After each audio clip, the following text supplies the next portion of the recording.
Welcome to the Boston Art Podcast, Boston's premier art podcast, where we talk art, culture, and philosophy. My name is Theodore Earthworms. And I am Brian Huntress. Welcome to the show. I guess we should just dive in because this is boring. How many pages long is that? 9. 9 pages? Yeah, it's just a bit of a document. What'd you print that on? What do you mean? Did you print that at home? Yeah. So there was ink in the printer the whole time? Not enough ink to print images. It would have been choppy and crappy, but when you print a black text document, it doesn't, it's like a lighter with just a bit of butane left. Just a bit of butane. Okay. Hey, can you hold the mic and point it at me while I'm talking, and then point it at your own face while you're talking?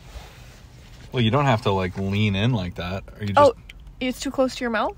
Is the mic too close to your mouth? No, it isn't. Is it touching your lip gloss? You're being a little fucking bastard.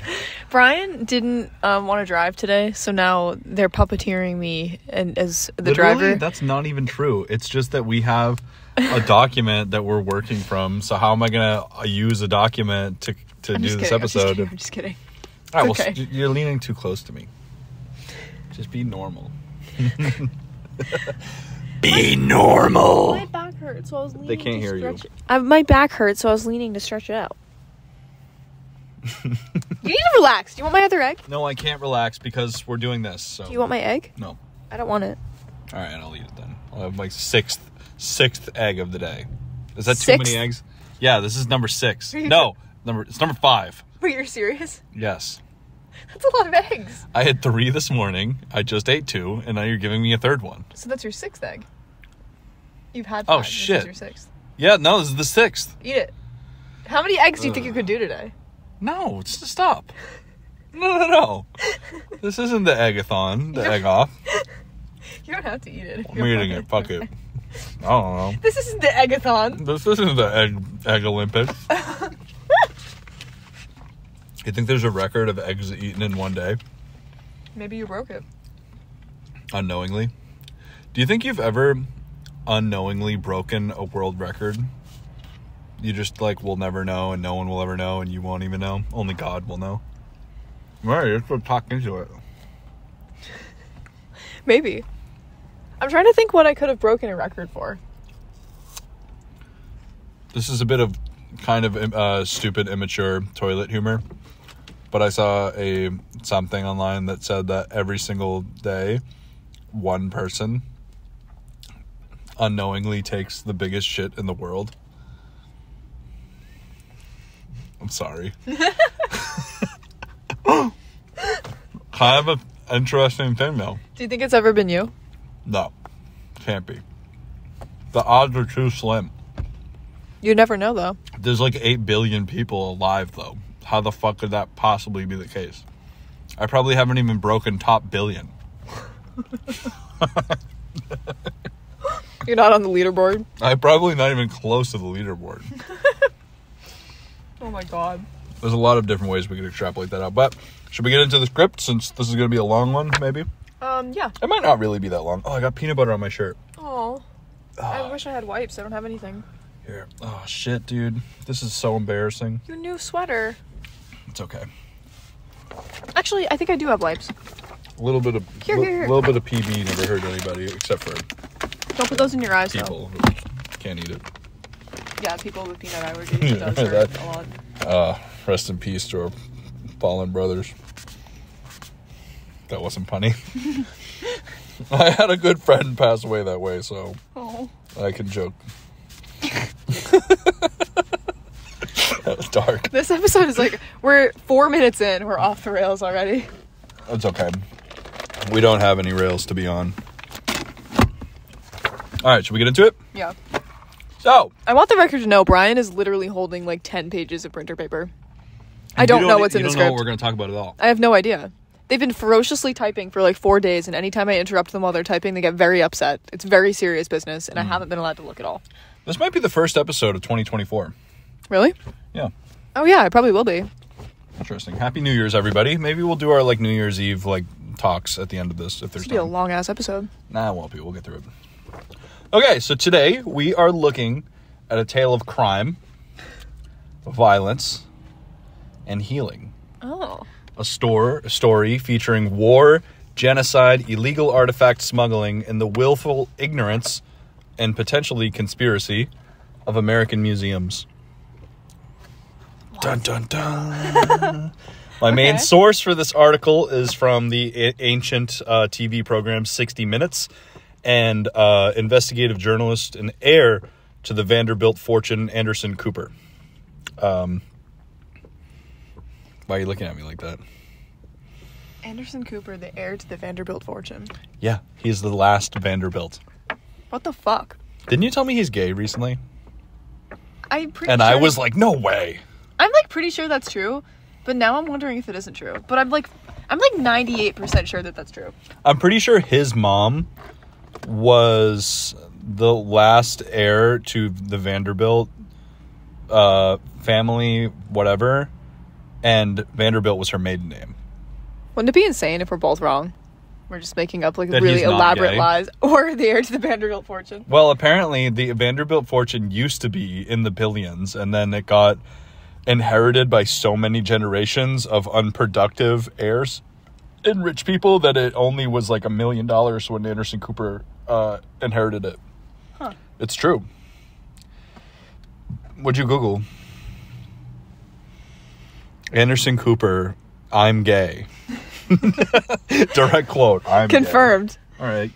And gay king. A member of the Vanderbilt family, Anderson Cooper came out as gay in 2012, becoming the most prominently openly gay journalist on American television. That's cool. What about Perez Hilton? I don't think Perez Hilton counts because he's just like a social... He also has been irrelevant for like 25 years. I don't know if he counts as a journalist. He's just kind of like a villain. He's like the celebrity turtle boy. He was like a blind item, like gossip guy on like what he wasn't even a YouTuber. Like he just had his own like HTML created blog on like PerezHilton.com. But he also used to spread a lot of lies and like make really shitty edits and like draw dicks on people's faces and upload it and like I don't know. He was a little bit controversial. Honestly, sounds kind of iconic. Sounds literally just like a YouTuber. That's exactly what YouTubers and influencers do right now. Is just lie and make up lies about other famous people for views. Yeah. And trash people. Sometimes it was true though. And drag and crucify people when they do something bad. That's like the YouTuber way. The only reason I know anything about Perez Hilton is because my mom used to look at his blog when I was a little kid. He was a 2000s... yeah, he's a Y2K icon. His website's still up. I didn't know that he's still updating it. Anyway, like any good podcast host, I just took my notes from another person's journalistic work and I'm now presenting it as my own. Perfect. LMAO, fuck it. That's what I wrote. Okay, so to give you the title and the real... Did you really write that? Yeah, I really fucking wrote that. So the title of this is working title, Profiteering from Genocide, the Story of the Looting of Cambodia, by a man named Douglas Latchford, who made millions looting artifacts from war-torn Cambodia. Wow. To set the scene, Cambodia is a country located in Southeast Asia. It is situated in the Indo-Chinese peninsula, bordered by Thailand to the northwest. Blah, blah, blah. This is a bunch of like ChatGPT geological information that you don't really need to know. The cat, blah, blah, blah, blah, blah. But yeah, we can thank Cambodia for delicious foods like banh mi, the song Holiday in Cambodia by the Dead Kennedys, and the uncountable amounts of religious sculptures and artifacts that populate the Southeast Asian wings of all of our museums. Ooh. So to give some history and context, feel free to jump in at any time also. Okay. You don't have to just let me read it. I'm just listening. Okay. For the moment. Cambodia's earliest history is heavily associated with something called the Khmer Empire, spelled Khmer Empire, a name that will be very important later in this presentation, as it were. Khmer Empire. Which is like Cambodia's Middle Ages. So they were like reigning monarchs and built these beautiful pyramids and temples and shit like that from like, in the 13, 14, 1500s. It was literally just Cambodia's Middle Ages. Okay. And they left behind, their antiquity era. Anywho. Cool. What were the like reigning aesthetics during that time? Like what is the kind of art that we're talking about? Think British Museum. Think oceanic Asian art. section of a museum, like giant stone sculptures of deities, Hindu, because this is also a Hindu country as well. Well, containing many religions, faiths, and cultures, but I'm pretty sure the Khmer Empire was Hindu worshipping, or I don't know how to, Hindi. I guess so. They were a part of the Hindu religion and culture. But basically Cambodia, to paint the picture of what it actually looks like, you know, I'm sure they have like tons of regular suburban and urban areas, but it's mostly their like climate is like jungles, and it's like tropical, and literally this is where like the ancient jungle temple with vines and snakes and trees comes from. Like when you look like Indiana Jones type shit, like that's what that looks like. They're like extravagant tall maximalist pyramids with dense green forest all around them. And once upon a time, like the pyramids weren't the way Egyptian ones were, where they're like these really tiny hallways that aren't meant to actually be lived in by people. They're like tombs. That's how they were in Egypt. But in Cambodia, these pyramids were temples with like really high ceilings and hallways and rooms, and people lived in them. Like think of like a South American pyramid. They're kind of like that. Were they like housing for royalty or something? Yeah, royalty, worship, all kinds of things. And they would have cities surrounding them. Cool. So, blah, blah, blah, blah, blah. Yeah, so once upon a time, there were places for royalty and worship. They were filled with these towering figurative sculptures made of stone and many other materials such as gold, copper, and other precious metals. And throughout the centuries, these places fell to ruin, and many of the treasures were lost, unknown, or buried underground by centuries of age. Luckily, they were all left untouched and perfectly preserved for thousands of years, and Cambodian archaeologists, scholars, and the like have been carefully excavating and documenting these temples to preserve their culture, history, and beautiful ancient artwork. Nothing bad ever happened there, and everyone lived in blissful utopia. And this is where you say, really? Is that true? You say, really? Really? Unfortunately, not at all. It's no laughing matter, but no, that didn't fucking happen at all. Oh. By the 1860s, Cambodia became what the French call a French protectorate, and what we would call a colony. The French had a massive impact on the Cambodian culture through changes in education, religion, laws, architecture. Literally, they fucking came there, built buildings, changed the government, installed their own leaders, had French transplants living there. You know, it's literally the same as Britain colonizing India, or... They just came in and took the shit, basically. They came in and exploited the resources of the people and forced them to work for them. So... And there were many like scattered attempts of rebellion and people trying to drive the French out, but it just didn't really work out. And the French, blah, blah, blah, blah, blah. The French held its grip on the nation until World War II. Is this still recording? Yeah. Until World War II, when France fell to German forces and Nazi occupation. During that time, Japan, who was another player in the axis of evil, took control of Cambodia until they also fell to the American government when we, bombed Hiroshima and Nagasaki. The only benefit from that being the emergence of the kaiju film genre. Really? Oh. Oh, yeah, from the bombings. Yeah. Didn't that kind of kick off the origins of that? Godzilla. Yeah, Godzilla. Anywho, long story short, France took Cambodia back after the war, but Cambodia successfully declared independence in 1953, driving out the French colonizers and putting their own government in charge under a leader named... Hold on. Can I pause for a second? Oh, yeah. Can we go a little slower? This is a lot of information. This is just background, and you don't have to remember all of it. But I want to. Well, basically, Cambodia was a nation, an isolated nation living under like an ancient monarchy. Yeah. For a long time until the France came in and fucked it up. In the late 1800s. Okay. And 1860s, you said? Yeah, and then they had it until World War II. Okay. When colonies of many, many countries became scattered and power vacuumed because so many people's political territories got fucked during World War II. Yeah. Either from being destroyed by Germany and Japan and Russia, or the United States and the Red Army and blah, blah. You know what I mean? So like the whole board, the deck was reshuffled during World War II. And eventually, in the 1950s, during the Cold War, Cambodia successfully declared independence from France because they took it back after World War II.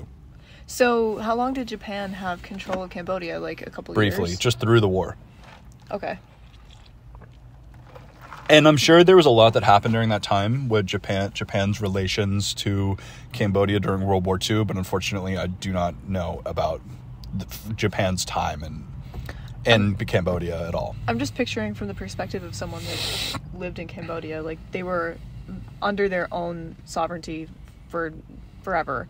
Yeah, and then under there was different... about a generation worth of time that they were under French occupation with a small blip in the middle of Japan. Probably multiple generations of people that's like the Civil War until like 1950.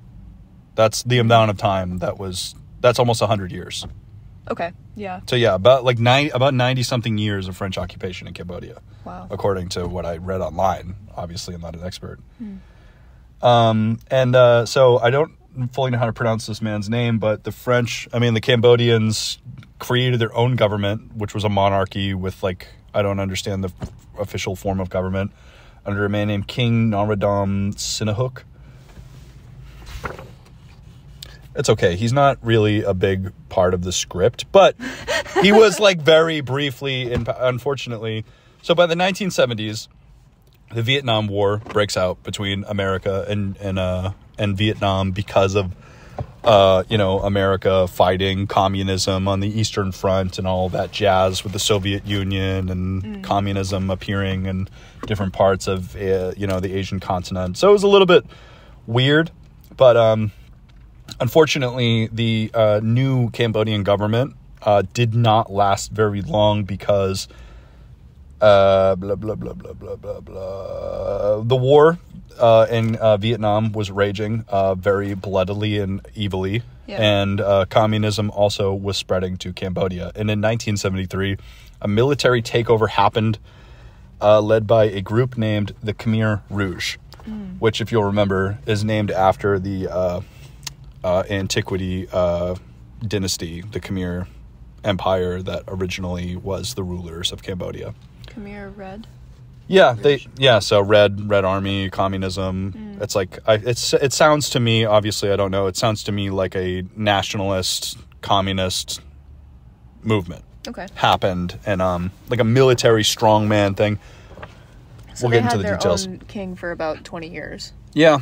And he actually lived through this military takeover where he ended up kind of aligning himself with them, but wasn't in power. He kind of was figurehead a little bit. It was his government was kind of gutted as this new one emerged.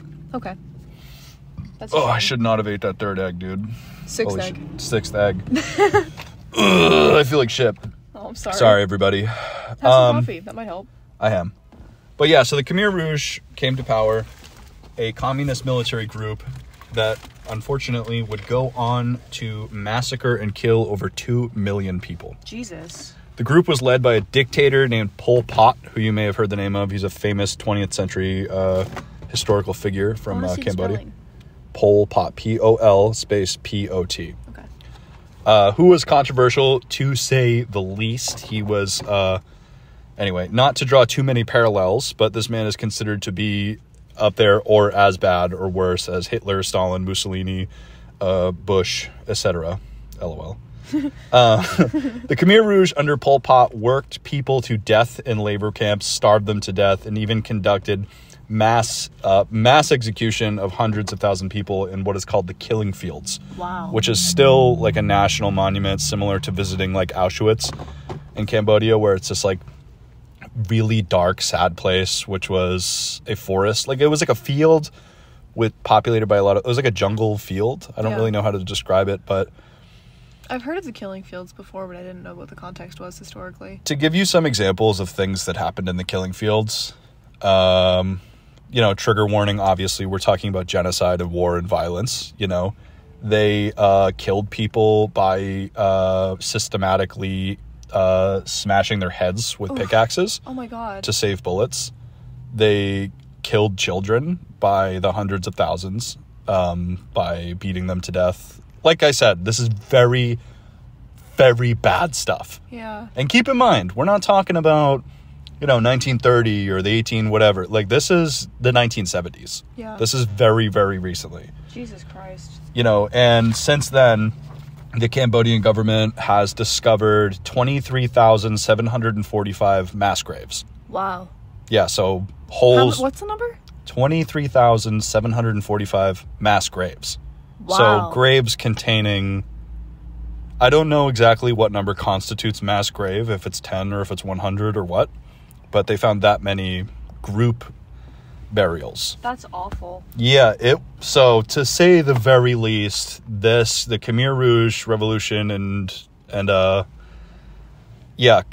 control of Cambodia was possibly one of the worst times in this country's history. It was literally like the Holocaust. It was fucking awful. And to keep the timeline in perspective too, like, what year did you say this was? The 70s? Their reign was from 1973 to 1979.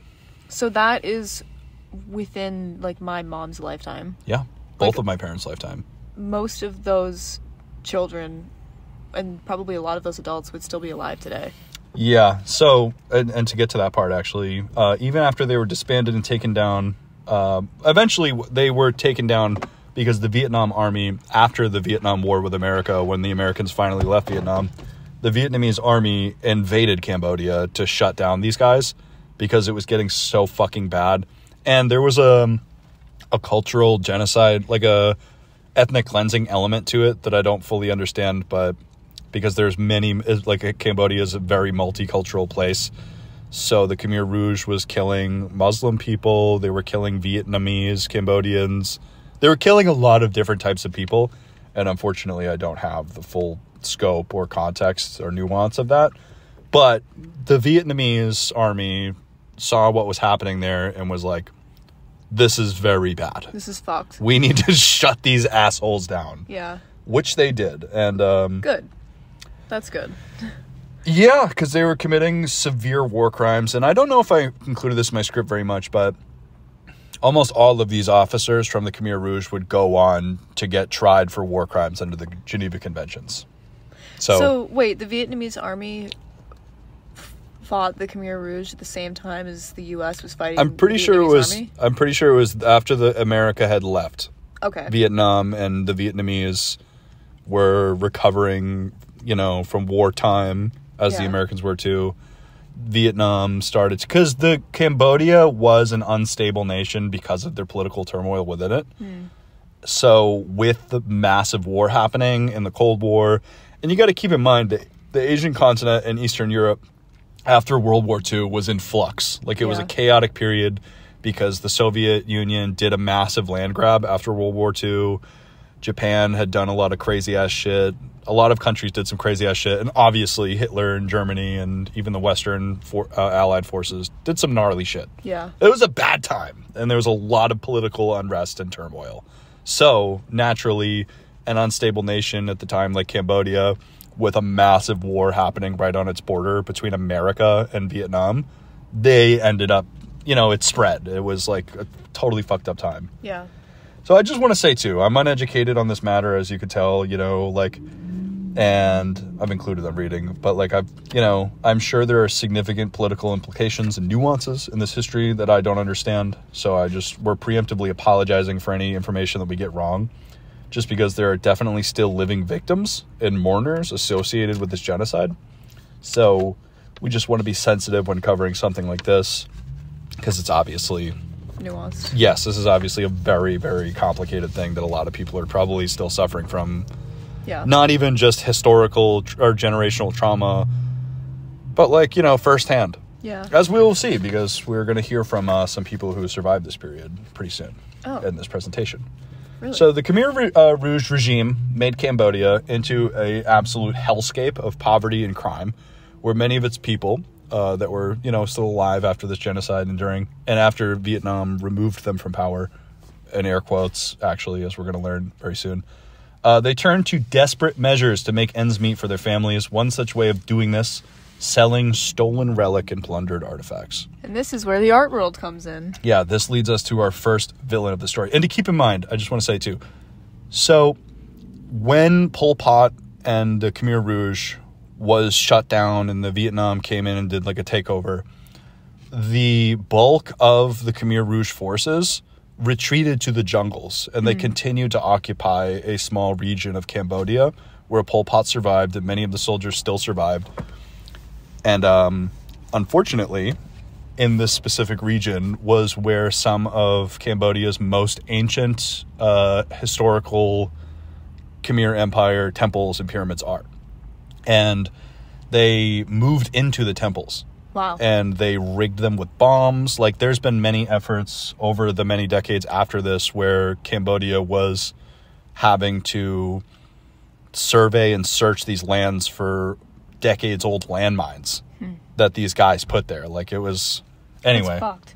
But yeah, to bring us to our first character in the story is a man named Douglas Latchford. We're going to learn a lot about him. But it's a suspiciously British-sounding name.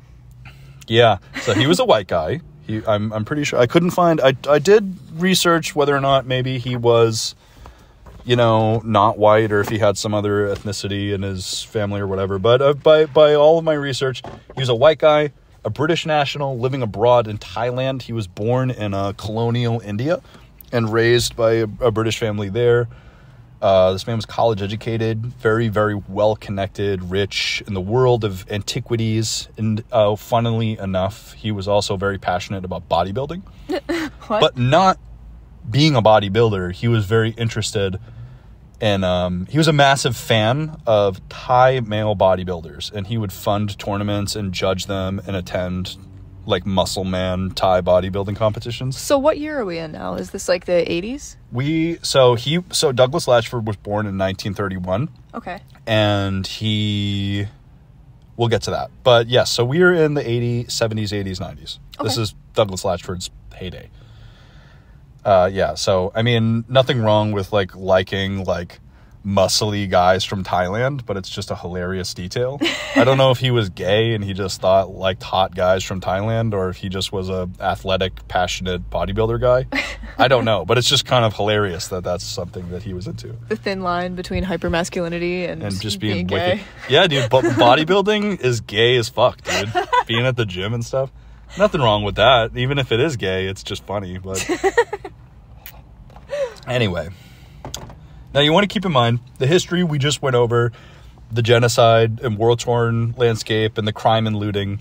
That didn't happen a long time ago. The turmoil lasted from the 1970s well into, as I mentioned, with the Geneva Conventions and war crime trials that happened in the late 1990s. We were alive when this was happening. Wait, can you say that sentence again? I blacked out. So, sorry. Yeah, that's okay. I'm just emphasizing the fact that this is very, very recent history. Don't look at my script. Say it again. It's very recent history. I'm just saying, war-torn landscape, looting, and genocide, it didn't happen a long time ago. Yes. It happened from the 70s until the 90s. Yeah. A big misconception about colonial looting and stolen shit in museums is that it happened centuries ago, but it's just not true. Yeah. It happened in our lifetimes, is what I'm emphasizing here. It's true. And to be real about the ancient temples and artifacts, the ones I joked about and shit or whatever, the temples are currently piles of rubble. They are unrecognizable from what they were in their heyday, just like the Egyptian temples and stuff. Whatever these ancient people left behind has been largely looted, destroyed, or sold off into the art world. That's awful. That's so sad. It is. To think about how magnificent those must have been when they were built. Yeah, and there's videos, you can visit them currently. They're you can visit what they were. They're not maybe I exaggerate a little bit. They're not piles of rubbles, but they're more like ruins than they are. They're ruins. Yeah. Exactly. That's a better way of putting it, you know. And keep in mind, these people collecting artifacts and statues, collecting them, not buying them, but the people, we're going to get into it. But the removal of these stolen artifacts wasn't by guys wearing white latex gloves and documenting all the pieces and photographing. They were using pickaxes, saws, shovels, dynamite, fucking hammers. They were just fucking ripping shit out of the ground and off walls. They're just some fucking guys. They're just fucking guys. This is the equivalent of you know, like your friend's dad that does roofing. Like just going to, you know, the Vietnam Wall and fucking chiseling off pieces of it to sell online. So Jesus. that's what was happening. And like, you know, so yeah, they were blowing shit up and destroying these places. And one thing explored in this documentary that I watched is apparently this is a big thing for people who research stolen artifacts and or that's their cause. One of the telltale signs of a figurative artifact that was looted is its feet are missing. If you ever see a sculpture or an ancient artifact with no feet, that usually signifies that it was permanently mounted on a base. Oh. And that looters cut it off of the base. Because you can't remove a base. It probably weighs 900 pounds. You can't easily remove the feet that cleanly because... It probably flows into the base. Yeah, and these guys doing it pretty much didn't give a fuck. They were just like... So yeah, missing feet or... blah, blah, blah, blah, blah. Missing feet or even missing heads and hands. And it was just easier and faster to cut off the body and leave the feet attached to the base. I find that interesting. I just want to flag that because we've had conversations in very different contexts about keeping in mind that most of the people who will interact with your art aren't going to be artists. Yeah. This is a kind of weird case of that, where they knew that it was valuable as artwork and that they could sell it, but they didn't care about keeping it aesthetically pleasing. It was just about transporting the valuable. Right, and there's kind of like a bit of a bias happening as people in the Western world and in, you know, our comfort and our wearing our fucking nice shoes and clothes and walking through an air-conditioned museum. We look at these artifacts and the fact that they're blown up or missing an arm or they're fucked up, we're like, oh yeah, that's just how these things looked. These are like old Asian or African things. Of course they're fucked up and shitty. No. But that's bullshit. Nope. That's a bias like thing. These are shitty because they've been mishandled and abused. Yeah. They were probably perfectly... Yeah, we'll get into it. But another weird part I didn't get to mention is you will often also see these same items just as heads. Just decapitated heads, because that was also easier, where they would just go up to giant statues and just cut the head off and just sell that. Wow. That was equally valuable, to just have like some ancient head. And you often see bodies without a head, actually. That's also true. Because that creates two separate pieces you can sell separately. Right. Exactly. Yeah, this was very... these people were... Well, not the looters, but the masterminds behind this were entrepreneurial. Yeah. You know, they were trying to make money. Like, this was... In the darkest sense of the word. Absolutely. As many entrepreneurs and hyper-capitalists are. But... And to give a little context, too, that I don't think I wrote down, these sculptures that we're talking about, some of them are, you know, maybe 1-to-1 figurative pieces, life-size, whatever, but the majority of these things are, like, as big as that fucking Cumberland Farm sign. It's a big sign. These are 15, 20 feet, probably weighing multiple tons. Like, these are big fuckers. Like, they were meant to, like, you know, be like these giant like Colossus of Rome. Maybe not that's like the size of a building, the Colossus of Rome. But like, you know, 15, 20 feet flanking a giant, majestic monarchy doorway. Yeah. Or like in a temple. You know, you can probably imagine. And they're always figurative. They didn't really, in the specific aesthetic and cultural tradition, there wasn't a lot of animals. It was mostly like people. They almost look similar to Buddhas. Like large Buddhas, but they're not Buddha. Yeah. Because we're talking about the Hindu religion, which unfortunately I don't know a lot about at present time. Maybe I will in the future, though. But, yeah, I mean, me personally, I used to think that sculptures and artifacts in museums, like I said, I kind of retreading this, but I used to think that they were broken because they are ancient. But according to the team of investigators hunting down these pieces, the removal of hands, heads, and feet are contemporary cuts. The Cambodian government right now has recovered thousands of heads and mutilated sculptures that are now stored safely in their own collections. There's like this really cool museum called the Cambodian National Museum that is responsible for a lot of these investigations and recovery of these items. And they did a tour of one of their storerooms, of like their back rooms or basements or whatever. And imagine a Home Depot, like tall shelves going all the way up with all aisles just of fucking huge ancient heads. That's crazy. And destroyed sculptures. And that's so awful too, because, I mean, I feel like there are multiple layers to an act of genocide, and one of them is cultural genocide and destruction of heritage. Like, you can't replace something that has been created like 10,000 years ago.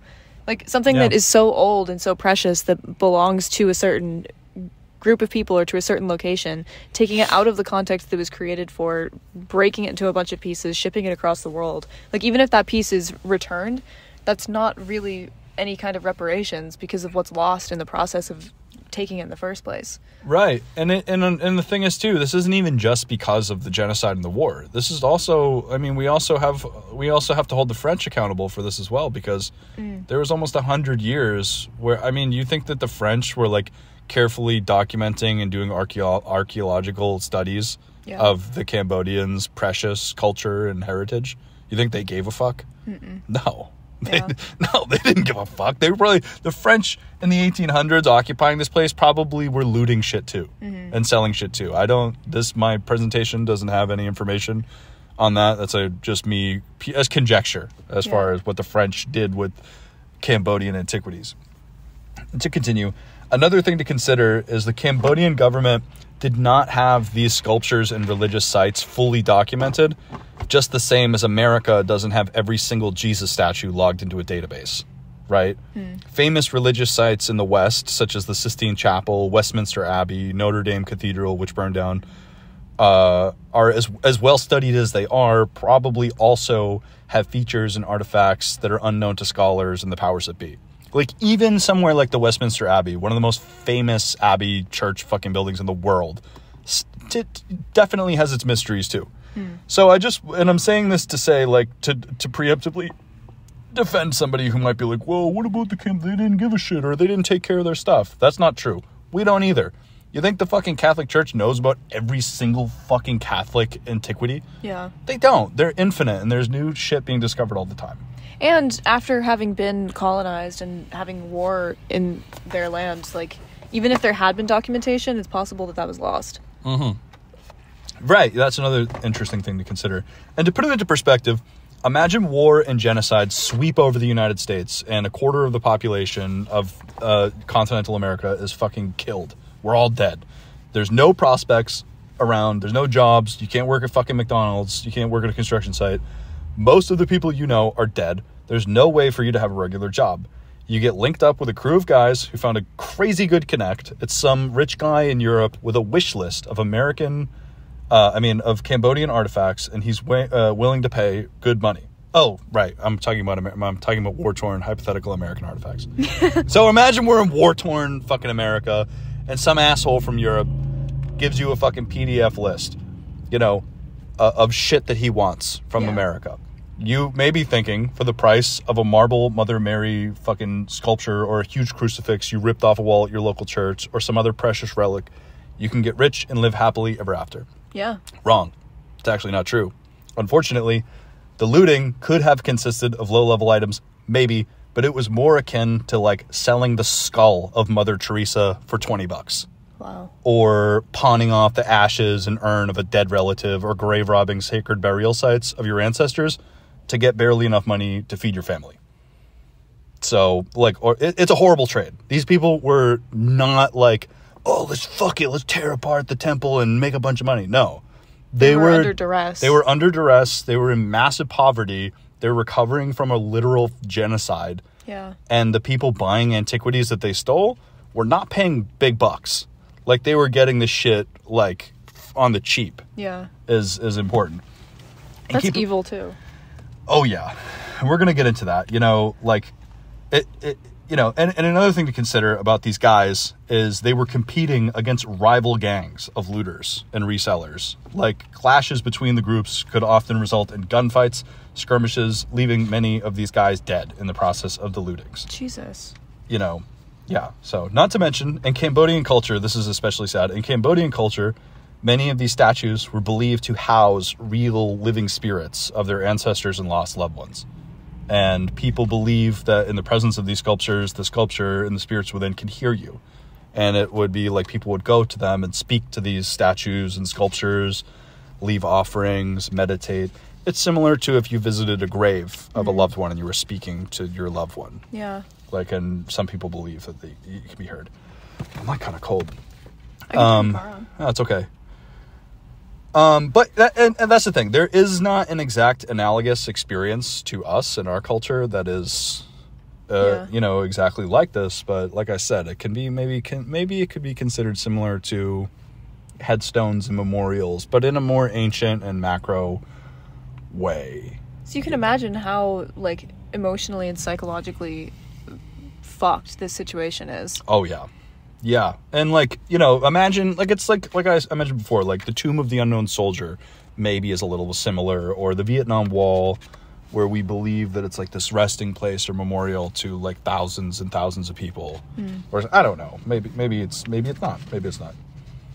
But and you have to remember too, I just want to keep stressing that we're talking about the 70s, 80s, 90s.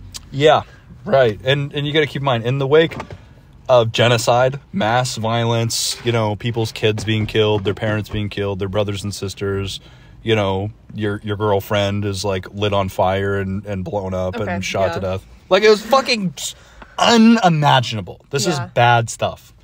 And then these survivors and these people that are still around are being asked, like, hey, like, this can be your job. And so what are they going to, it's like, I'm just like really emphasizing this just because it might be easy for people to just be like, oh, well, they sold their own shit. Fuck them. But that's just not the case. That's just such an asshole way to see it. Well, I've even heard people try to justify it, not even being like, oh, fuck them, but like they consented to selling the artifacts, so it's different than if they were just pillaged.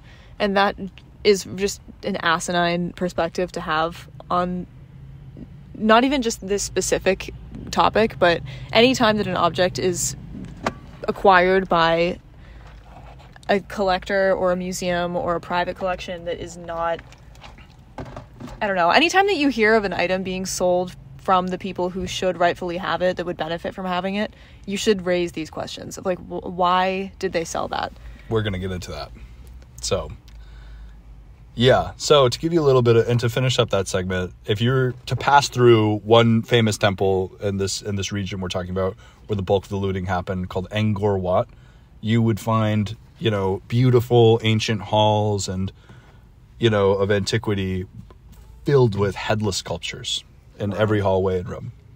And to go back to our dear friend, Douglas Latchford, born in the 1930s, was well-respected, wealthy guy, known for his love of Cambodian antiquities. Bodybuilding.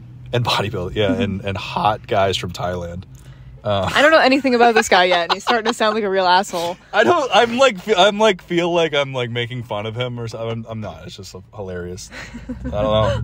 Maybe he just was an athletic guy. I don't know. I just want to emphasize, if he was gay and liked gay male bodybuilders, that also is not I'm not, that's also totally fine.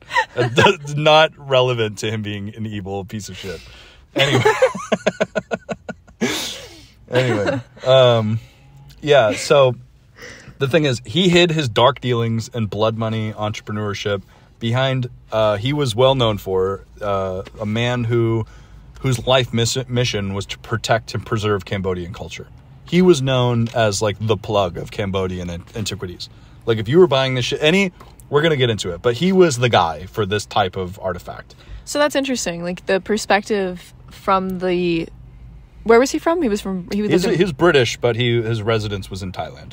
But he was a British English-speaking white guy living in Thailand. So from the perspective of like a British or English-speaking buyer, like somebody on the other side of this conflict, you are thinking like, I'm buying these to preserve Cambodian culture and I'm doing a good thing.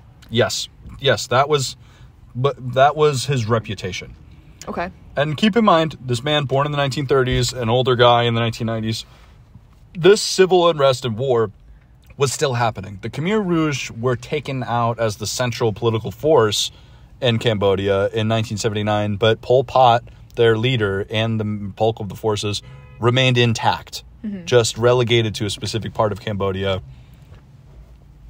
What was your my lights have been on this whole time. Oh, but yeah, like, he's like Pol Pot, the fucking like Hitler of Cambodia, is alive. He's just still in the woods and has a hand in this. Like, also Pol Pot is credited with being responsible for a lot of this too, as we're going to see. This also wasn't just random guys, but these were also soldiers of Khmer Rouge and people affiliated with Khmer Rouge. Who were the people that were looting? The looters. Oh. The actual, like, handyman guys on the ground doing it. Okay. So let's go into some background. Douglas Latchford's MO consisted of soliciting photos from the looting groups. He would send out scouts, not just one group, but he worked with rival groups as well. Classic colonial behavior. After receiving the photos of these antiquities and temples, Latchford would make selections, right? Like, he would pick and circle items that he wanted from the catalog, and then send out the looting groups to retrieve them. So when you're saying looting groups and rival groups, he was working with former soldiers and civilians and... Yes. Okay. Oh, yeah. All right. Yeah, so a lot of these people were probably affiliated with Pol Pot and Khmer Rouge. A lot of them were former child soldiers or child soldiers of Khmer Rouge. Okay. Because that was another thing they did, is they forced children to kill people and stuff. Yeah. Anyway, but yeah, so he would basically solicit them to create catalogs. They would send them back. He would make an order. They would go get the shit.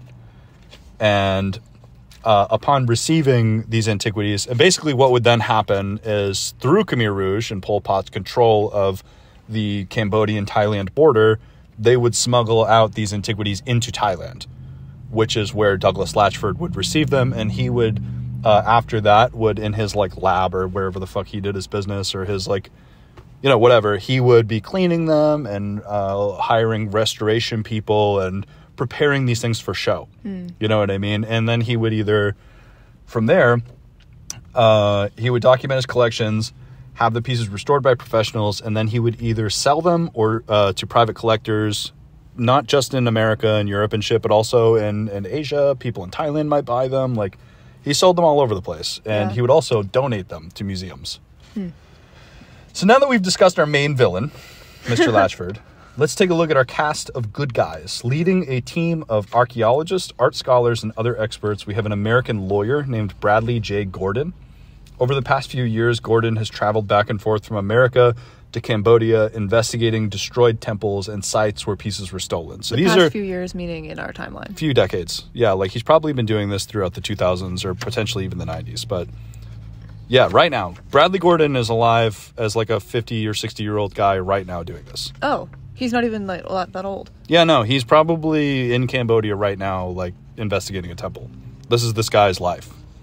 Crazy. Yeah, so whatever. So wait, what does he do? Stop looking at my script. You're ruining the suspense. Go. Tell me more. Okay. Basically, he's an American lawyer, and it's going to make sense why an American lawyer is involved with this very soon. Okay. And he supervises or contracts a team of people who work in the arts that are scholars and historians and art historians and archaeologists, experts that can identify these things and understand these things and know how to take care of these things. Okay. And he is the legal mind behind we'll get into it. But over the past few years, Gordon has traveled back and forth from America to Cambodia, investigating destroyed temples and sites where these pieces were stolen. One key part of the investigations is a man named Day Duck. That's how it's not spelled that way. It's spelled this way, but in what the sources I watched, it was pronounced Day Duck. Okay. And he also had a code name Lion, because Day Duck was a former child soldier of Khmer Rouge. So he was a young boy, I'm guessing a preteen or teenager, that was armed and made to fight in the Khmer Rouge genocidal forces. Poor thing. That's so awful. Bad stuff. He's currently a senior citizen living in Cambodia, and they didn't really explain this, but they mentioned that he's well known. Everybody knows him, and he's also feared in his community. Like, a lot of people know him, and he's it kind of reminded me of the description of like a former Colombian hitman cartel guy that's like recovered or something. Yeah. Like, apparently, so he's known, like, he did some dark stuff, but he was a child soldier, and he's currently, he became an informant to these people, and because as a child soldier, and he also was a member of Khmer Rouge, and he was a child, participated in war crimes and the destruction of his country, but his biggest specialty and thing that he did prolifically was the looting and smuggling of sacred objects and sculptures. In his old age, Day Duck offered his testimony and expertise to Gordon's team and became instrumental in identifying and cataloging all of these stolen items. He became known to the team as Lion, which was his informant code name because apparently it was considered dangerous for him in Cambodia to be informing to these international authorities. What was he? Can you clarify what he was informing specifically on? So, what so does that Duck mean? was a looter. Yeah. He was one of these guys cutting down statues and selling them. And he became an expert witness and traveling with the team of investigators to these sites. And he would be like, I fucking stole that thing. Yeah. Oh, right here is where me and my buddy fucking cut down this thing and blah, blah, blah. We'll get into it a little bit. So the investigators were investigating the theft of artifacts from Cambodia? Yeah, did I not make that clear? I don't know. Oh, I'm so sorry. Yeah, so this team of investigators is specifically focused on Cambodian stolen artifacts and Douglas Latchford. That makes sense. This is like Douglas Latchford's nemesis, is these people. Okay. These people are coming for him.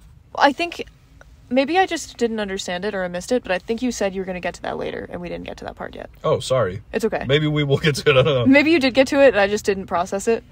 That Okay. makes sense, though. So, wait, who is pressing a lawsuit? Like, what is is it... Homeland Security in the United States and the Cambodian government Oh. are coming down. Okay. Are looking... Currently. Yeah, they're trying to figure out what the fuck's going on. Good. So, and Day Duck and Gordon and this team of archaeologists are what's the word? They're the Nancy Drew detective team on the case. Why is United States Homeland Security involved? Because people are trafficking stolen antiquities Into the U.S.? Yes.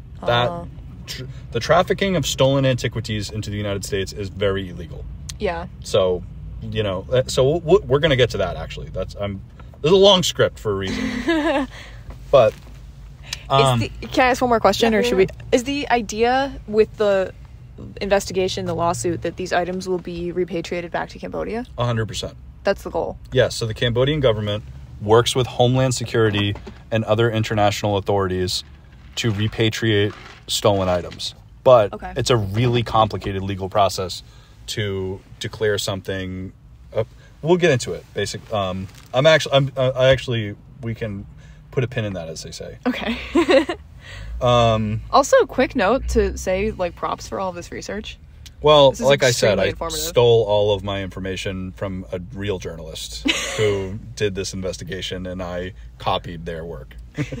I did a bunch of additional research on top of it, but I obviously did not do any of this on my own. Sounds like citing your sources. Right. My one source. No, I have many, many sources. Anyway. But, blah, blah, blah, blah. Yeah, so in his old age, Day Duck offered his testimony and expertise to Gordon's team, American lawyer Bradley Gordon, and became instrumental in identifying and cataloging these stolen items. During the investigation, Day Duck remained anonymous for fear of persecution from informing to international authorities. He was a valuable player in these investigations, too, because he gave experts a real, raw look into the lives of former looters. According to him, looters would travel far into the jungle and camp out at ancient sites for weeks at a time, where they would dismantle the temples while simultaneously defending it with guns from rival looters. Wow. So it sounds insane. It was high pressure shit. Yeah. It was like some real Indiana Jones crazy shit. Like being a pirate. Yeah. And I also want to note too, Douglas Latchford was never there. Yeah. He was not looting anything. He was some total piece of shit that was he was racketeering. Yeah. He was racketeering desperate victims of genocide to sell shit on eBay, basically. So just, anyway.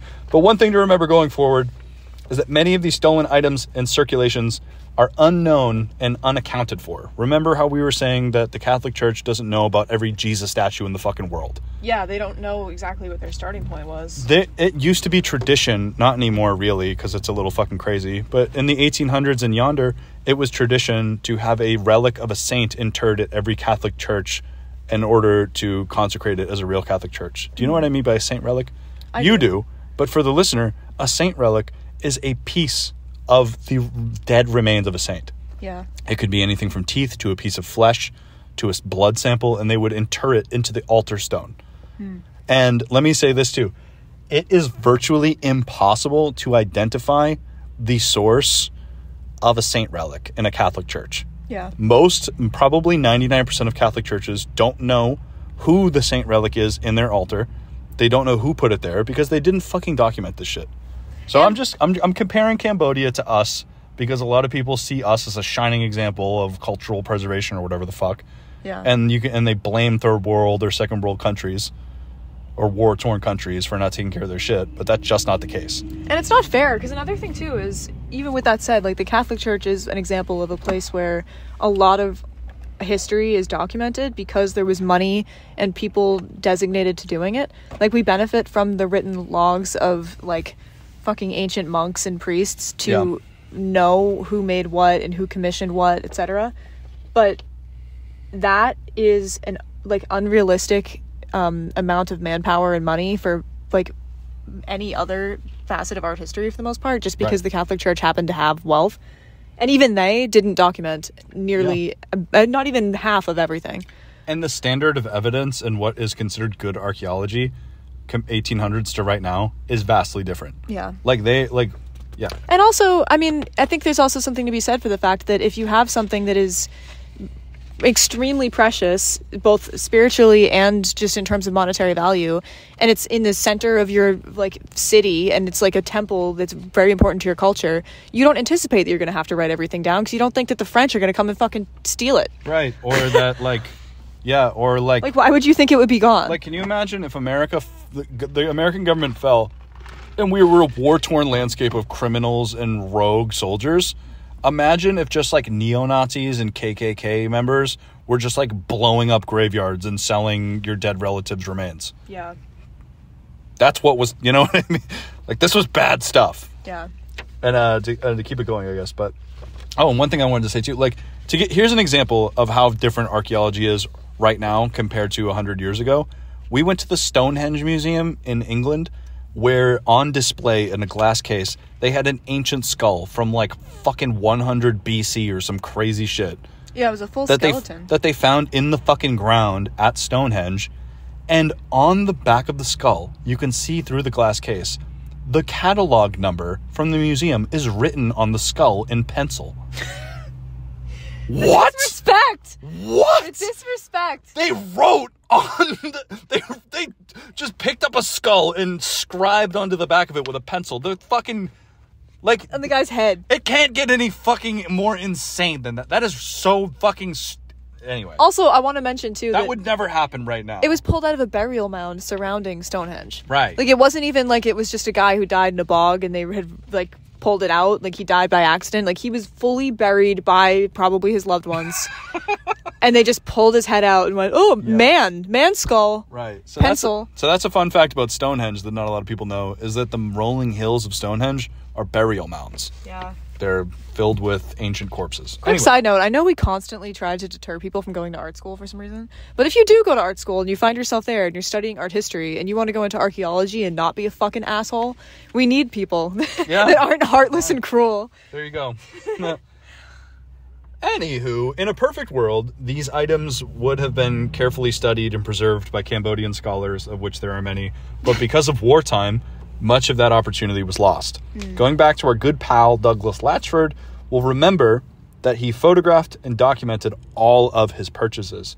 With those photos, he published books, which he used to promote his collection in order to enrich himself further with these sales to museums and collectors. But the books that he published looked like they were historical books about Cambodian antiquities, but to him, they were sales catalogs. That's crazy. And he would sell things out of the books that he published. Using the photographs from the expeditions? Yeah, well, when they came back to his lair or wherever the fuck he would have them preserved and restored, he would photograph them. So he had a database of his lootings and his purchases and his sales, and he published them in books. Yeah. So I wonder too, I was curious about what happened to the photos. Like you said, he went and he sent people to photograph the areas before he would decide what he wanted them to take. Yeah. What happened to those photos? Those photos, I don't know. I didn't find anything out about that. But we're going to get into the catalog photos. We're talking about the catalog photos right now. As far as the weird, like, ones where he would have looters take the photos, that's an interesting question that I don't know the answer to. They might have been destroyed because they would be probably really incriminating evidence. Yeah, but you would think, but these people act with impunity. They don't think that they will ever get in trouble. So, but the team of investigators are you know, crack team of whatever. Anyway, but the team of investigators used Latchford's own publications and photos with expert testimony from guys like Day Duck, former looters, to identify the exact locations where these pieces were stolen from. Wow. Day Duck, with a super sharp memory, would literally identify items from Latchford's catalogs that he personally looted. Wow. And he would take the team to the sites where he and his team took them from and explain to them in perfect detail exactly how he removed them, what they did with them after, how they were transported and sold. And they were able, so remember how the feet are cut off? Mm-hmm. Some of them are missing heads. Day Duck was taking them to the bases. So they could match the feet with the... Wow. Yes, exactly. I'm sorry if you already said this, but how did they get in communication with him? Because they're on the ground. I mean, I imagine they're there. They're in Cambodia. They're working with people from the Cambodia National Museum, probably Cambodian military police. Like, you know, this is an international thing. Like, this isn't people just buying a plane ticket and flying over there and asking questions. Like, this is people working with the American government, with the Cambodian government, with national major museums there. Yeah. Like, this is serious shit. Like, this isn't just some asshole poking around and doing a podcast story or something. Yeah. Like, this is people really, like, this is the law. This is Johnny Law coming to Cambodia. Now, with all this being said, you may be wondering who could possibly be enforcing and investigating these broken laws, considering these crimes took place in multiple countries. The answer to that comes from a story out of the famous Sotheby's auction house in 2011, when they put a massive stone sculpture of an ancient Cambodian warrior on the cover of their 2011 catalog. Bids for this giant sculpture started at $2 to $3 million. This piece was supplied by none other than Douglas Latchford, and this caught the eyes of a famous American institution you may know as Homeland Security, who has an entire unit for that is called the Cultural Property, Art, and Antiquities unit. So watch out to all of you mummy dealers and elephant poachers in the audience. You may be getting a call. Anyway, the American government is coming for you.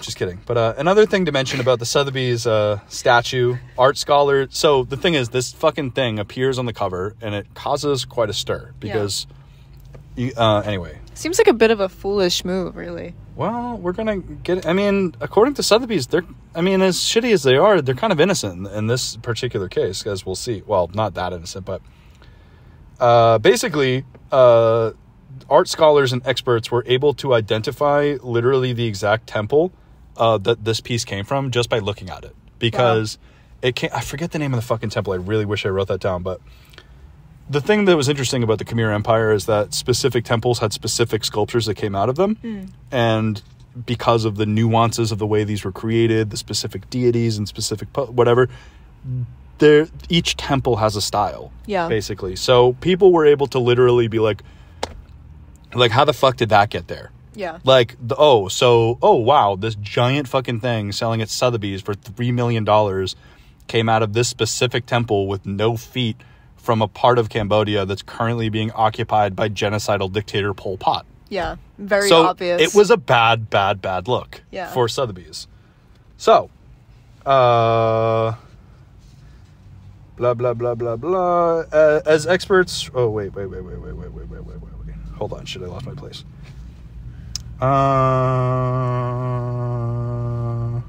Okay. So art scholars and experts were able to identify the sculpture origin just by looking at it. It was a famous fixture of famous temple Koker. I actually did write it down. So Koker and Angkor Wat were two of the largest temples that were occupied by Khmer Rouge. And this piece was a famous Koker sculpture that was looted. So experts and investigators actually traveled to the temple with Homeland Security where they were able to find the base of the Sotheby's sculpture with the feet still attached. Wow. So this piece that's about to go in auction at Sotheby's for $3 million, the base of it at a fucking war-torn temple was just fucking there with its feet fucking sliced off. And it's publicly listed as being owned by... Yes. So, our boy. Homeland Security investigated it. So basically, Latchford was already on Homeland Security's radar as far as their Antiquities department went, but this forced the sculpture off of the market because it became illegal contraband. They opened a formal investigation into Latchford, and after years of legal battles, Sotheby's finally agreed to forfeit the statue, and it was sent back to Cambodia, where it was welcomed home with a massive spiritual ceremony and celebration. Oh, that's great. But it was kind of fucked up because Sotheby's did not want to give it up. Yeah. It was like Well, it was a $3 million artifact. Yeah, and we're going to get into that, the nitty-gritty of that a little bit too, because that is a big part of the Douglas Latchford case, that specific piece. But after that piece was given back to Cambodia, Latchford was quoted in a German documentary about the controversy saying, "It's a good day for Cambodia, but it's a bad day for the art market." He continued, Asshole. Their imagination has gone wild. They've seen too many Indiana Jones films. As far as I know, there is no such thing as a smuggling network, and I certainly don't belong to any smuggling network. So he largely denies all of this. He does not. Yes. What was his explanation for how the piece came into his possession? None that I know of. So, like I said, Latchford was already a known player to Homeland Security Antiquities Unit, but by 2011, the Sotheby's incident greatly amplified public and legal interest into his dirty laundry. That makes sense, because you have to think, too, even just from a financial perspective, as a buyer that's going to drop $3 million of your own money on a piece from Cambodia at the Sotheby's auction, you don't want Homeland Security coming in and swiping your shit after you swiped your card. And we're going to hear from some people that would relate to that sentiment you just expressed very soon. So, in a fiery end to Latchford's activities, he was finally indicted in 2019 for smuggling, conspiracy, wire fraud, and some other charges that I couldn't find. Wire fraud? Wire fraud, He just threw that in there, too? Yeah, he was a financial criminal. Latchford was said to have conspired with art professionals and a London auction house that I didn't find the name of, to defraud collectors in museums with false provenance records, forged importation papers. Wow. Authorities even recovered an email from an associate in London explicitly advising Latchford to fudge the paperwork and deny ownership of the Sotheby's sculpture in some attempt to shift blame of the false paperwork onto the London auction house who had assisted the sale of the sculpture to Sotheby's. Say that again? So he had a friend that he was emailing with when they were like, "Oh, fuck, dude, they're investigating the Sotheby's sculpture. What do we do? Shit." And his friend was like, "Dude, just deny ownership. Just fudge the paperwork so it doesn't look like you own it." In writing? In writing. Use the word fudge the paperwork to distance yourself from the Sotheby's sculpture. What the hell? Yeah. That's insane. So he's fucked. Latchford's fucked. It was a bit of a smoking gun. Lots of forensic digital evidence and in-writing evidence suggesting and proving that he did, in fact, do these things he was accused of. Yeah. So, blah, blah, blah, blah, blah. It's baffling to me, as a side note. Like, I guess I'm glad that happened, because this guy sounds like he needed to be taken off the board.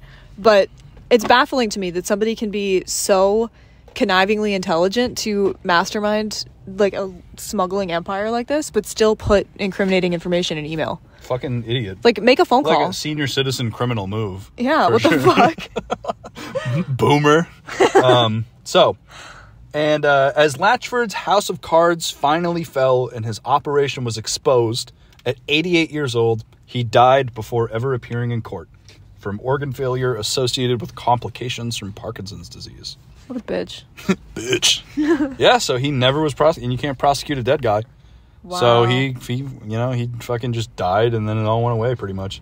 That's but awful. Fortunately, Latchford's family and descendants or whatever, his next of kin, decided to forfeit his entire personal collection back to Cambodia. Oh, cool. Yeah, one of the first pieces to come home went to Cambodia's National Museum, where Gordon's team visited with Day Duck, where Day Duck confirmed that he personally dug up and sold the sculpture to smugglers that gave it to Latchford.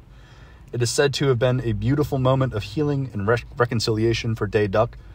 It's easy to think of him as being some kind of former criminal or accomplice to cultural theft and destruction, but you have to remember that he was a child soldier in a war-torn country, victim to mass violence and genocide. Yeah. He did some bad stuff, but I like to think that he did what he had to do, and he was lucky enough to be able to right some of the wrongs that he was a part of. Yeah. It's important to remember also in Cambodian culture, it is believed, as I said before, that these statues hear, see, and guide their people. So it must have been massively impactful for Day Duck to assist in the recovery and repatriation of these sacred objects. Yeah. So in a sense, like, even though he betrayed his culture because of wartime, he was able to see that same a piece that he removed come back, and he could visit with it. Yeah. The spirits. So it's like kind of like a really beautiful moment for a guy like that, you know? Yeah, especially because bringing that piece back would not have been possible without him. Without him, yeah. He was literally, like, by definition, an expert witness. Yeah. Because he literally removed these items and sold them and was able to match sculptures with their bases at the site where they were taken. And he also isn't the only one, but apparently he's like the most notable from this particular case. Unfortunately, Day Duck died shortly after visiting these recovered statues from cancer. Oh. So rest in peace. Good job, Day Duck, a.k.a. Lion. That's sick. That's a cool name. Yeah. Today, experts from the Cambodia's museum believe it is a part of the healing process from war and genocide to recover these stolen items. Many believe the return of these sculptures is healing the soul of Cambodia. Wow. Despite this emotional and beautiful reconciliation, despite the emotional and beautiful reconciliation story with the former looter healing his country and the death of a man profiteering from the chaos of genocide, the story is not actually over, really. Before it ends, we have to take a trip over to our neighboring art metropolis from Boston, New York City, to visit a famous museum, the Met, home of one of the greatest and most extensive collections of Cambodian art from the Khmer Empire. Ooh. Can you see where this is going? This is very bad for the Met. Anytime a museum in the U.S.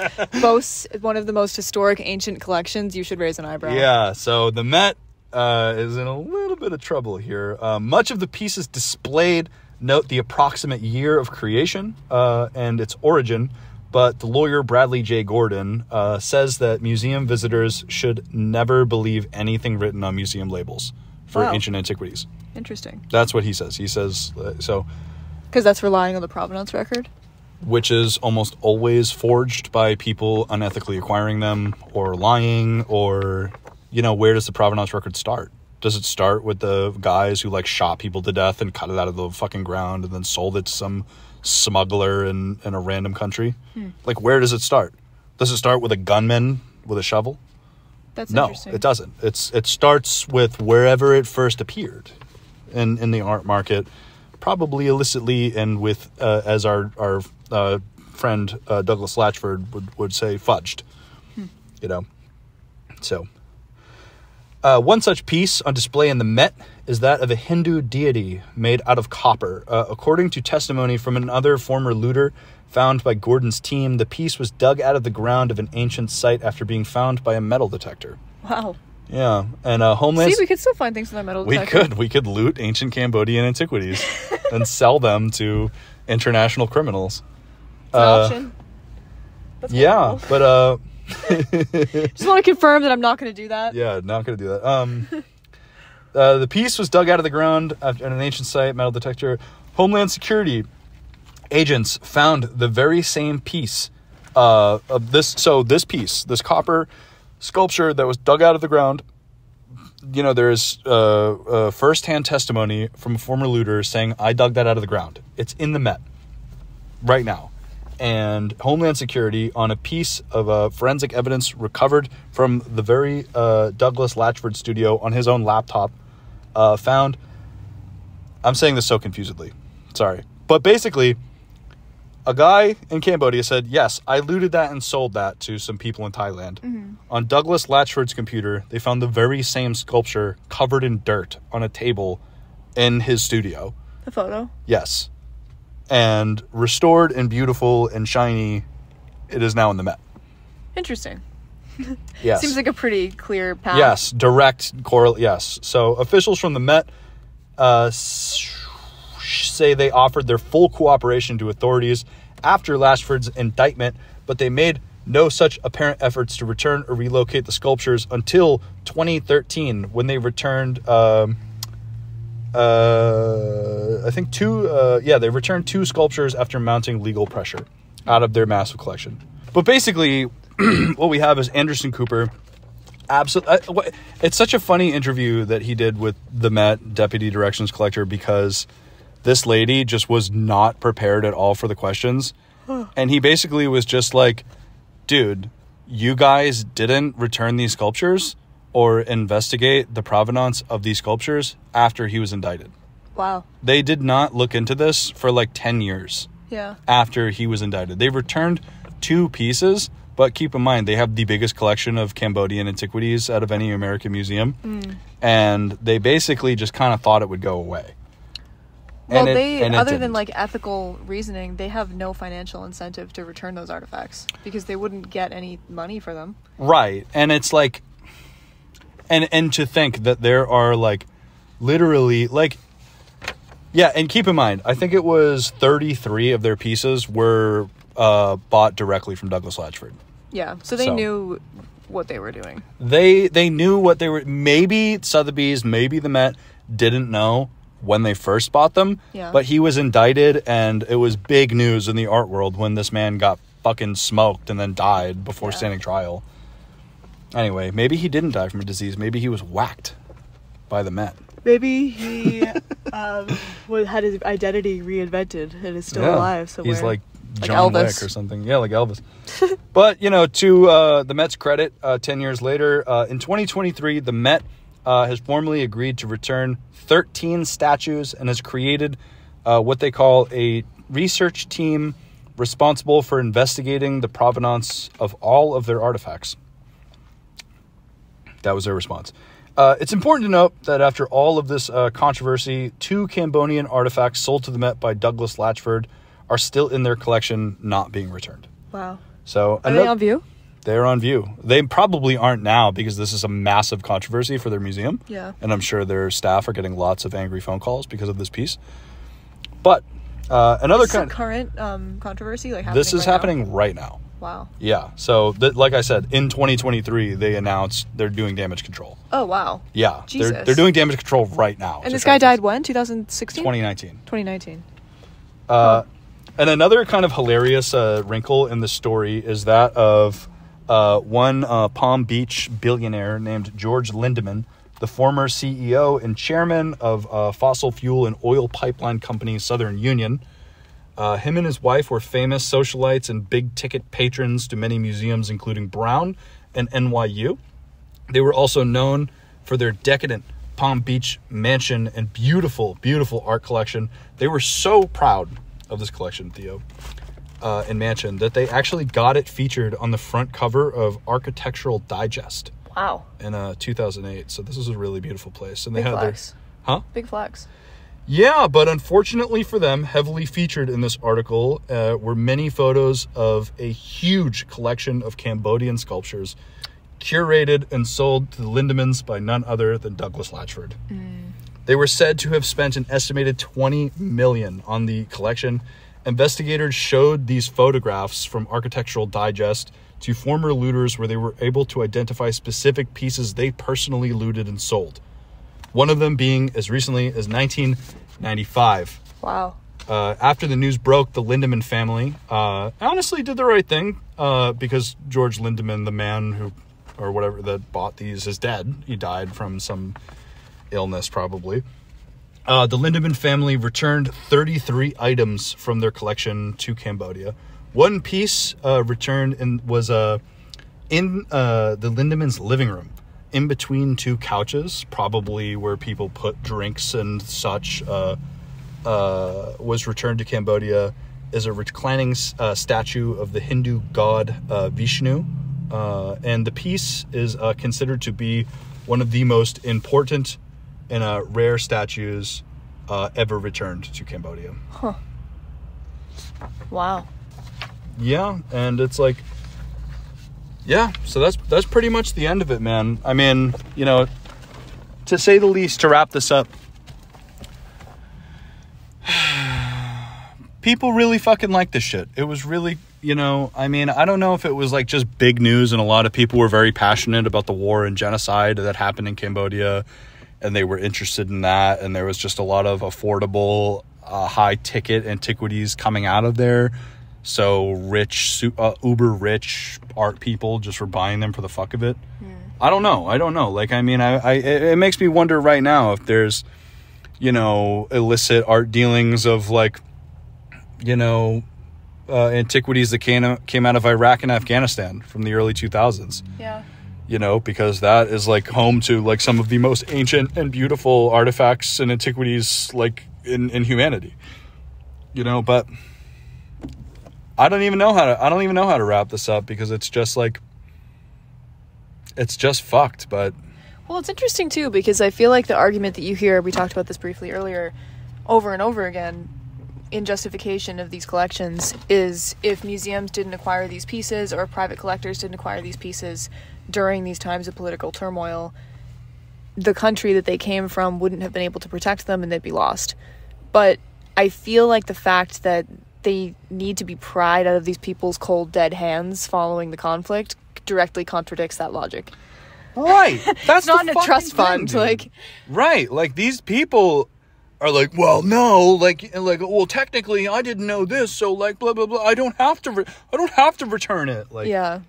Like that's the thing. Like and it's like, I mean, here's another problem that, you know, we'll tread lightly on the subject, but like museums are not like most museums in America are not like funded by just one big fat cultural grant from the government. They are funded in part by probably thousands of massive contributions from a very diverse group of rich people with a very diverse set of opinions. And if even a fraction of those people decide that they don't like what's happening at the museum, they have a lot of weight to swing. Do you know what I mean? Like, that's true with our politics too. That's true with our politics. Like if somebody is donating, which there are many of these people donating $10 million a year to a museum, and then that museum decides to do something that they don't like, that can be bad for the museum. And, you know, we talk a lot about uber rich people. They have opinions about things. Yeah. And they have, you know, it isn't just like a lot of people think that the person at the desk, like yelling at a person who answers the phone at the museum or is selling you the ticket at a museum, it's like yelling at a clerk at McDonald's for the ills that the McDonald's corporation has brought onto America.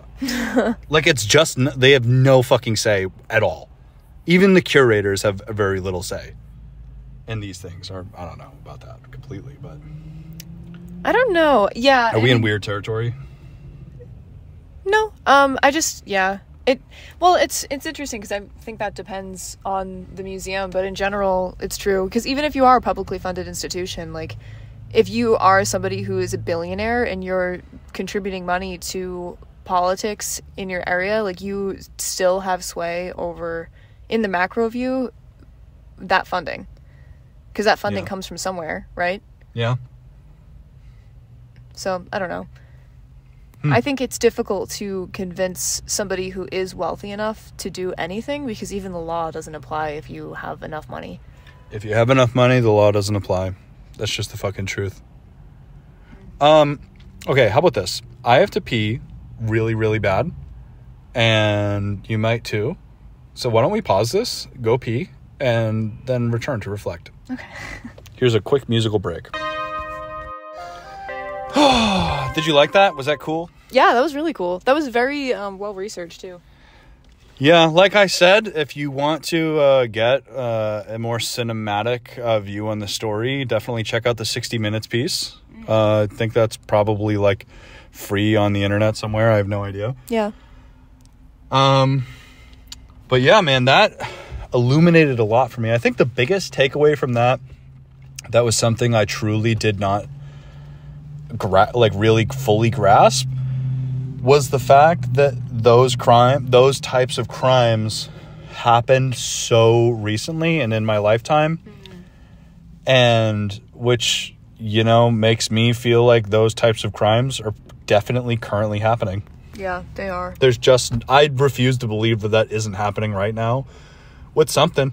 And the reason that I believe that is because they were doing it recently, and because people do things 100 times worse than that for less reward. Yeah. Like people, there's like slave mines for fucking like battery chemicals in Africa right now. Yeah. Like that power our fucking devices and cars and shit.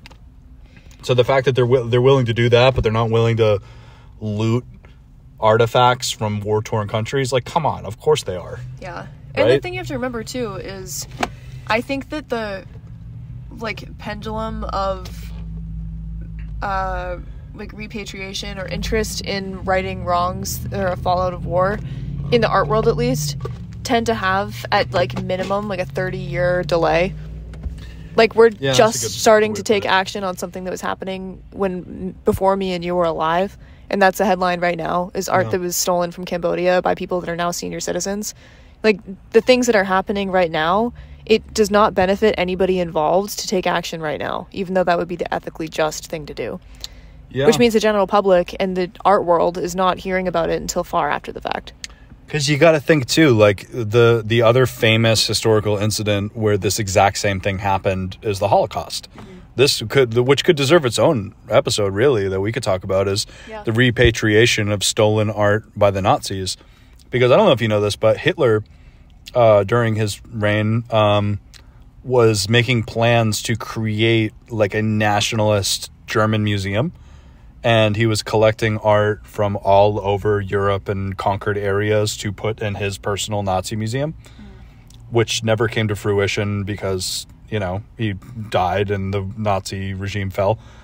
But, as we well know, a lot of that art just was scattered to the wind, sold, this and that. And there are lawyers that literally specialize in proving Nazi theft. For example, I was learning about this one guy whose his grandfather was a very rich patron of the arts, and he had hundreds of very well-known paintings. We're talking Rembrandt's and really big ticket paintings just in his house, because this guy was a very rich, aristocratic art collector. And unfortunately, he died in the death camps and during the Holocaust. And he and his father went on to attempt to recover all of these things. Then he died from old age, and now this man is picking up where his father left off. And he literally found.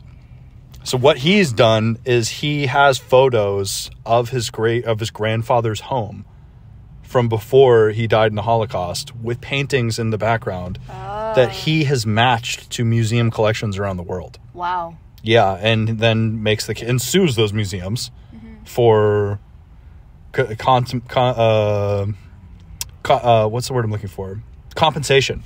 Apparently what he did with one is he sued the museum, got ownership of it, and then sold it back to the museum so they could continue to display it, because he's also a guy that seems to want the art to belong to the public, but he's suing on behalf of his grandfather that died in the fucking Holocaust. And not even just that, you have to think too, when we're talking about artwork, there's so many other metrics of value that are associated with these art objects. We're talking about these statues from Cambodia, the spiritual significance that they have. The monetary value of one statue is worth $3 million at Sotheby's. You have to remember that there are people that created these objects, that they belong to families, to towns, to cultures that don't benefit from that, and these things are value that should be building per generation, but were taken because of war or genocide. Like, I think the Holocaust is an interesting example, and I think it's one of the most famous examples because Hitler specifically was looking for art. Yeah. But in a lot of other situations, like what's going on with Cambodia, they weren't... It was people that were profiting off of an opportunity versus that being the initial... Like, one of the initial targets was trying to build a giant art museum. That's just a weird thing that Hitler was doing, because he also was an art collector. Right. But that opportunity opens any time that whoever the original owner of that work is unable to keep it. It's the same thing as when you go into a war-torn area and steal everybody's money or all their clothes or their cars or blow up their house. Like, that means that what we think about when we think of somebody who is a refugee from war, like, what they want is to stay alive. And, like, obviously, yes. But you have to remember, if that hadn't happened to them, that could be the difference. We talk all the time about how we, as, like, regular middle-class Americans, worry all the time about being able to have enough financial stability to have kids, for our kids to be safe, to have a house. Like, the things that are being taken away impact generations on generations following the people that were victims of displacement or genocide or death. Like, they lose that stability, they lose that connection to their culture, they lose that stability for their kids, for their grandkids, etc. So what he's suing for is compensation to give back the money that should already be in his family, because those pieces should be owned by his family. Yeah, this guy I'm talking about literally said in this interview, he said, that would have been my inheritance. Yeah. He's like, that would have been my family's money. That would have fed me. You know what I mean? And the only reason he's able to do that is because he had something to start with to afford to sue, but there are people that don't even have that. Absolutely, yeah. Like, I mean, that's like literally the story of Indigenous people in America. Mm-hmm. You know, and here's another thing to consider too. You mentioned going to a war-torn area and taking all the resources and houses and shit, not just art. I think a big reason, specifically with Holocaust, stolen, like things looted in the Holocaust. I don't know a lot about Cambodia's economic landscape, but in the Holocaust, you know, it's a kind of a flashy thing to talk about stolen Nazi art. But what about, think about this, dude. How much does a plot of land in a house cost in America right now?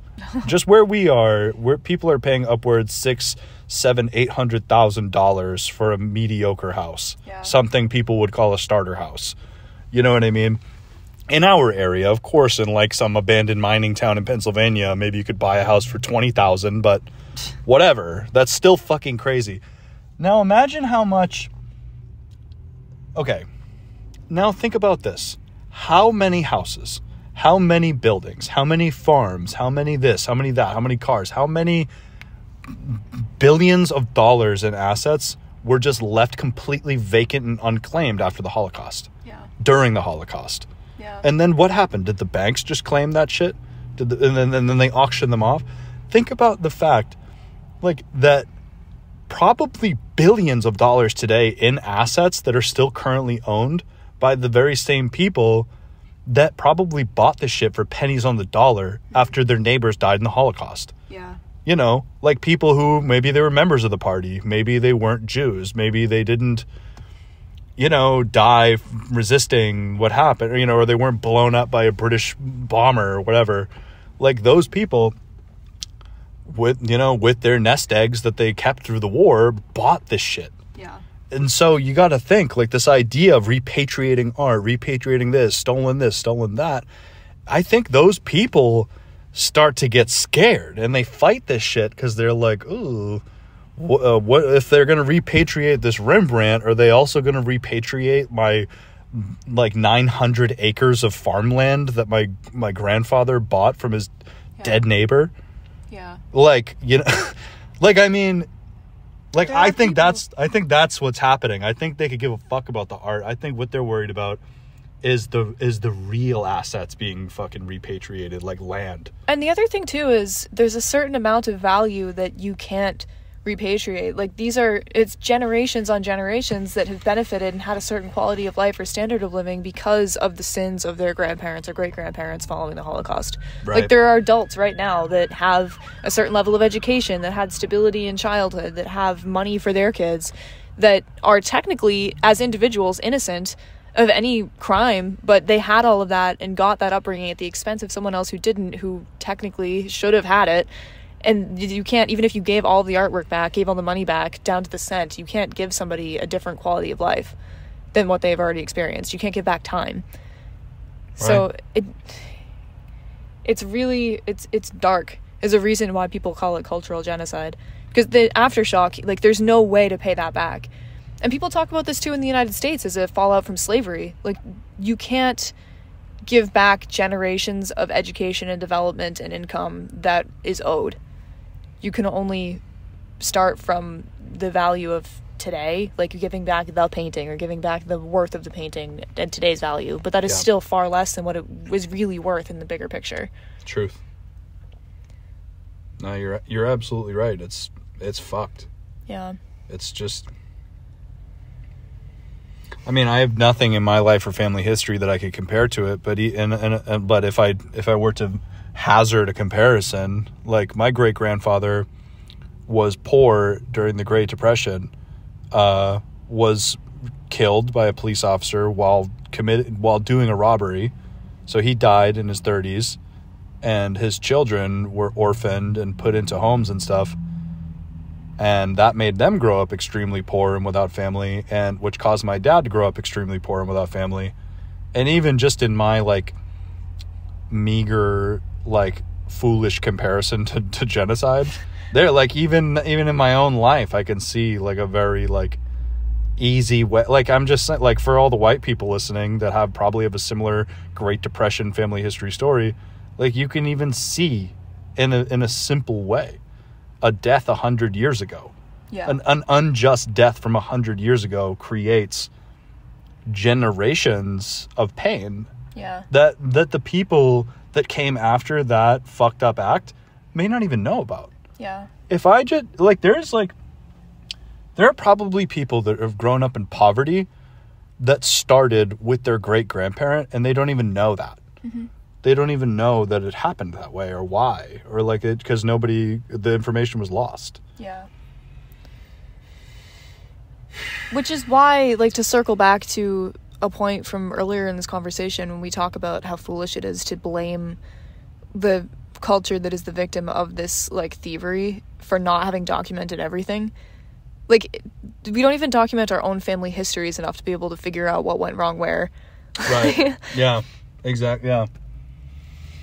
It's just so sad to me that, like, I just know, like, I can see the unfair criticisms and like things that people could say about, like, I can see it, like, people, well, they should have protected their culture, or there was their own people selling this and that, but, like, it's just not, like, it's just people not really sitting with the reality of what, that's why, you know, I know we don't like to get into too dark stuff here, but that's why I was talking about the pickaxes and the killing fields and the mass graves and the death of children. Yeah. Is to really illustrate why this happened. Not, you know, it would be very unfair to these people if I didn't include that. Yeah, it is. You know what I mean? Like, it's true.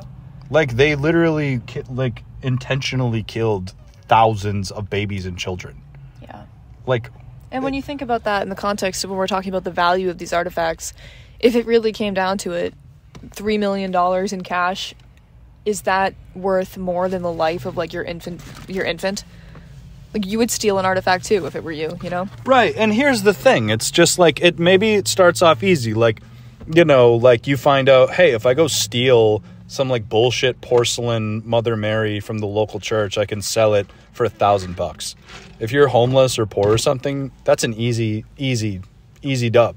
Of course you would do that. Fuck the Mother Mary statue. But that's not really even what was happening. It was much worse.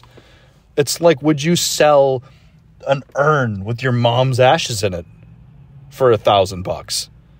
If you weren't going to eat otherwise, or if you might. I mean, yeah, the answer is yes. Yeah. They did, and they had to. But it's like, it wasn't. I just really want to emphasize, it wasn't as simple as some random statuette that's on every corner in everyone's living room. It wasn't like just a bullshit crucifix that somebody might as well throw in the trash. Yeah. It was like much more significant than that. I don't know. And these guys that were doing it were probably fucking very desensitized. Yeah. You know, either child soldiers or former Khmer Rouge party members, maybe even. You know, these guys probably weren't religious or reverent. They were probably like, fuck it, I'm going to hell. I don't give a fuck. Let's fucking burn this whole bitch down.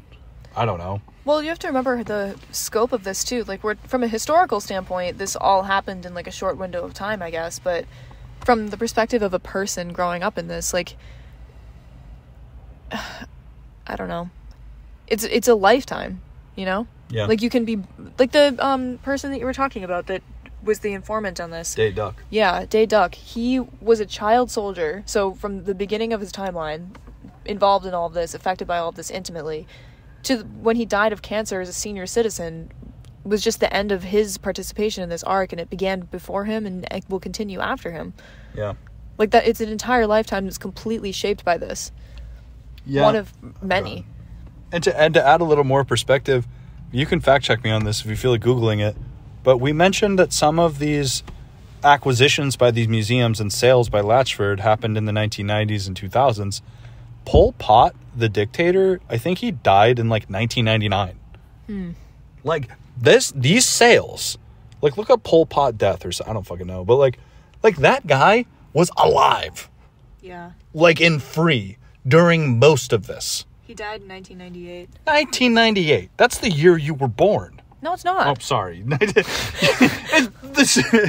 around the same time. Sorry, I love you. Love you too. I know your birthday. When's my birthday? August 2nd. Of what year? 1997. I'm sorry. It was the heat of the moment. But this fucking guy was alive. Yeah. Yeah. He was alive in my lifetime. Yeah. So, it's that bad. It's that bad. And it's like, and I just also want to emphasize, like, I love museums. Theo loves museums.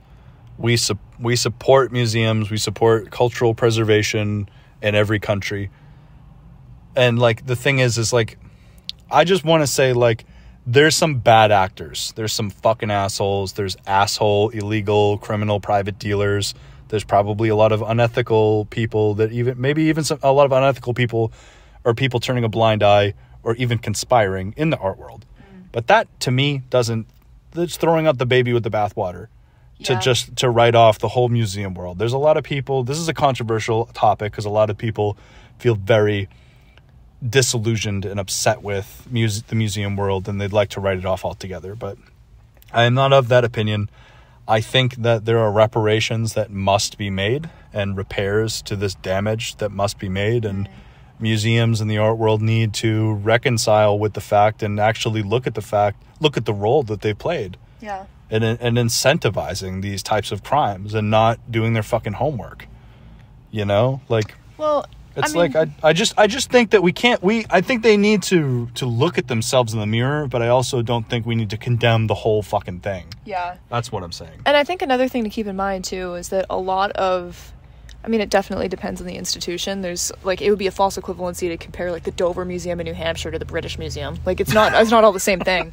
But shout out to the Dover Museum, small museum in New Hampshire. It's such a weird museum. You should go weird place. I don't think it's actually called that. I think it's like the Woodman Museum. I think it's a double name situation. Like, I think it's in Dover, but it's called something else. Yeah.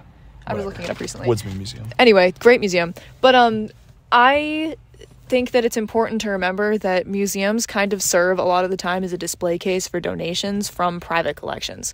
And private collectors that aren't researching the provenance of the artifacts that they're purchasing, or that are fully aware of the provenance and are buying them anyway and then hiding them for 20 years until the heat is off, are maybe the people you should be looking at more than the museum model itself. I think that not the museums are innocent fully. Obviously, that comes with a lot of asterisks, and it's kind of case by case. And any museum with a world collection, there's going to be questions about each artifact individually. But I think that a lot of the times these pieces aren't just bought in cash by, like, the super wealthy museum that's just hoarding it like a dragon. It's usually these places are intended as a site of education and intended as a site of cultural preservation, and they are accepting donations from incredibly wealthy donors of artifacts. So there's a lot of points that can come off of that, but I think it really depends on the donor, it depends on the artifact, it depends on the culture in question, it depends how the piece was acquired, it depends on the provenance record of that piece. And even if to echo something I said earlier, even if something was gifted from the culture that it is being represented as a part of, also look into that, because it could be under duress. So it's a really complicated question, but I also think that museums are a really great educational hub for like anybody. I mean, I don't know a single artist that has any interest in art history or any kind of historian that hasn't been to a museum or benefited from having one. It's like it's a really complicated thing. Yeah, and I think that's an interest. Yeah, no, I think you're right, and I think we benefit in Boston from being home to a museum, an art museum that's on par with that of Washington D.C., London. It's the MFA Boston's up there with the best of them, you know. Yeah. And it's like, you know, I think you were saying like the Harvard Art Museum's a Harvard History Museum. Yeah, and it's like I also understand too that like these museums are not like, I feel like a lot of people, regular people, maybe are probably more familiar with how a business works more than they're familiar with how a gargantuan behemoth nonprofit works. Like as someone owning a business, as the leader or boss or CEO, you can be like, all right, here's what we're doing. Everybody gets to work. Like you can just make an order and choose a path. But these museums are being pulled. There are big institutions like that are being pulled in 1,000 different directions by many different voices. And you have to remember too that if you are a like major art collector, you're probably also a philanthropist that doesn't just deal in art. Like you're probably working with a lot of other things too. This is a really, really, really stupid comparison, but we watched Breaking Bad recently. Yeah. You know that scene where Lydia was talking, spoilers I guess if you haven't watched Breaking Bad ever, but Lydia was talking about how it's still okay to traffic meth through Madrigal as the head corporation because they were only looking at their food division and not the others. Right. Somebody that has a major art collection probably isn't just donating art to one evil museum. They are buying directly from the source. They have some in their personal collection. Maybe they're bequeathing some to their kids. Maybe they're giving it to a bunch of different museums. Maybe they're giving some of it as they're selling it and giving monetary donations to hospitals or libraries or banks. Like they are the supplier to many, many different nonprofits or many for-profits based on their own personal whims, their philanthropic designations. Like there's a lot of different reasons, and it gets very complicated and hairy depending on the person, depending on the artifact, and depending on the institution. So to blame museums entirely, like that's where the buck stops because that's where the artifact winds up being housed. Yeah. But that's not the root, because most museums, like even super, super rich museums, they're not just buying art in cash from wherever they found it. Like there's many middlemen, you know what I mean? Yeah, I think that's an interesting thing you just mentioned, that the buck stops with the museum, because if you think about it, if you were like an international criminal trafficking like blood antiquities, it's probably a fucking terrible idea to put it in a museum. Like you gotta wonder like the hubris and arrogance that this man had, Douglas Latchford, putting this shit in museums, because that museums is where some of the most scrutiny happens in the art world. They're public for experts, students, scholars, an international audience, members of the public. Anybody can go look at it. Even if something's in storage in a private collection, like there are many people who understand avenues they can take to request an audience with this object, or request detailed information on it, or speak to a curator or archivist responsible for this item. Like these aren't like, when something goes into the private world, like into private collections, it's gone. Yeah. It's ghosted. It's spirited into the ether. Yeah. But when something goes into a museum, and that's why I'm saying this motherfucker was arrogant. He did not believe for a second that this would come down on his head. You know what I mean? Because if he really thought that he had to hide what he was doing, he wouldn't have been putting these things in museums. Yeah, and you have to think for, like, maybe a smaller scale model. If you were, like, somebody that was stealing shit from fucking, I don't know, imagine you're somebody that breaks into the houses of celebrities and you steal, like, books and furniture and shit from their houses, or paintings off the walls. You're not going to go and, like, put that on eBay with your name attached. Like, you're going to go sell it to some asshole who's going to keep it in their house. So he's going to give you a ton of cash and then keep it privately. You're going to put it in a private collection, essentially. You're not going to donate it to fucking Goodwill for the sake of humanity, because that's not what you're in it for. You're not doing this for cultural preservation if you're smashing the shit and shipping it overseas to whoever will give you money.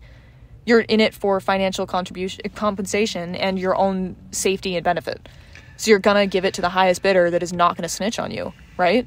Yeah, so definitely.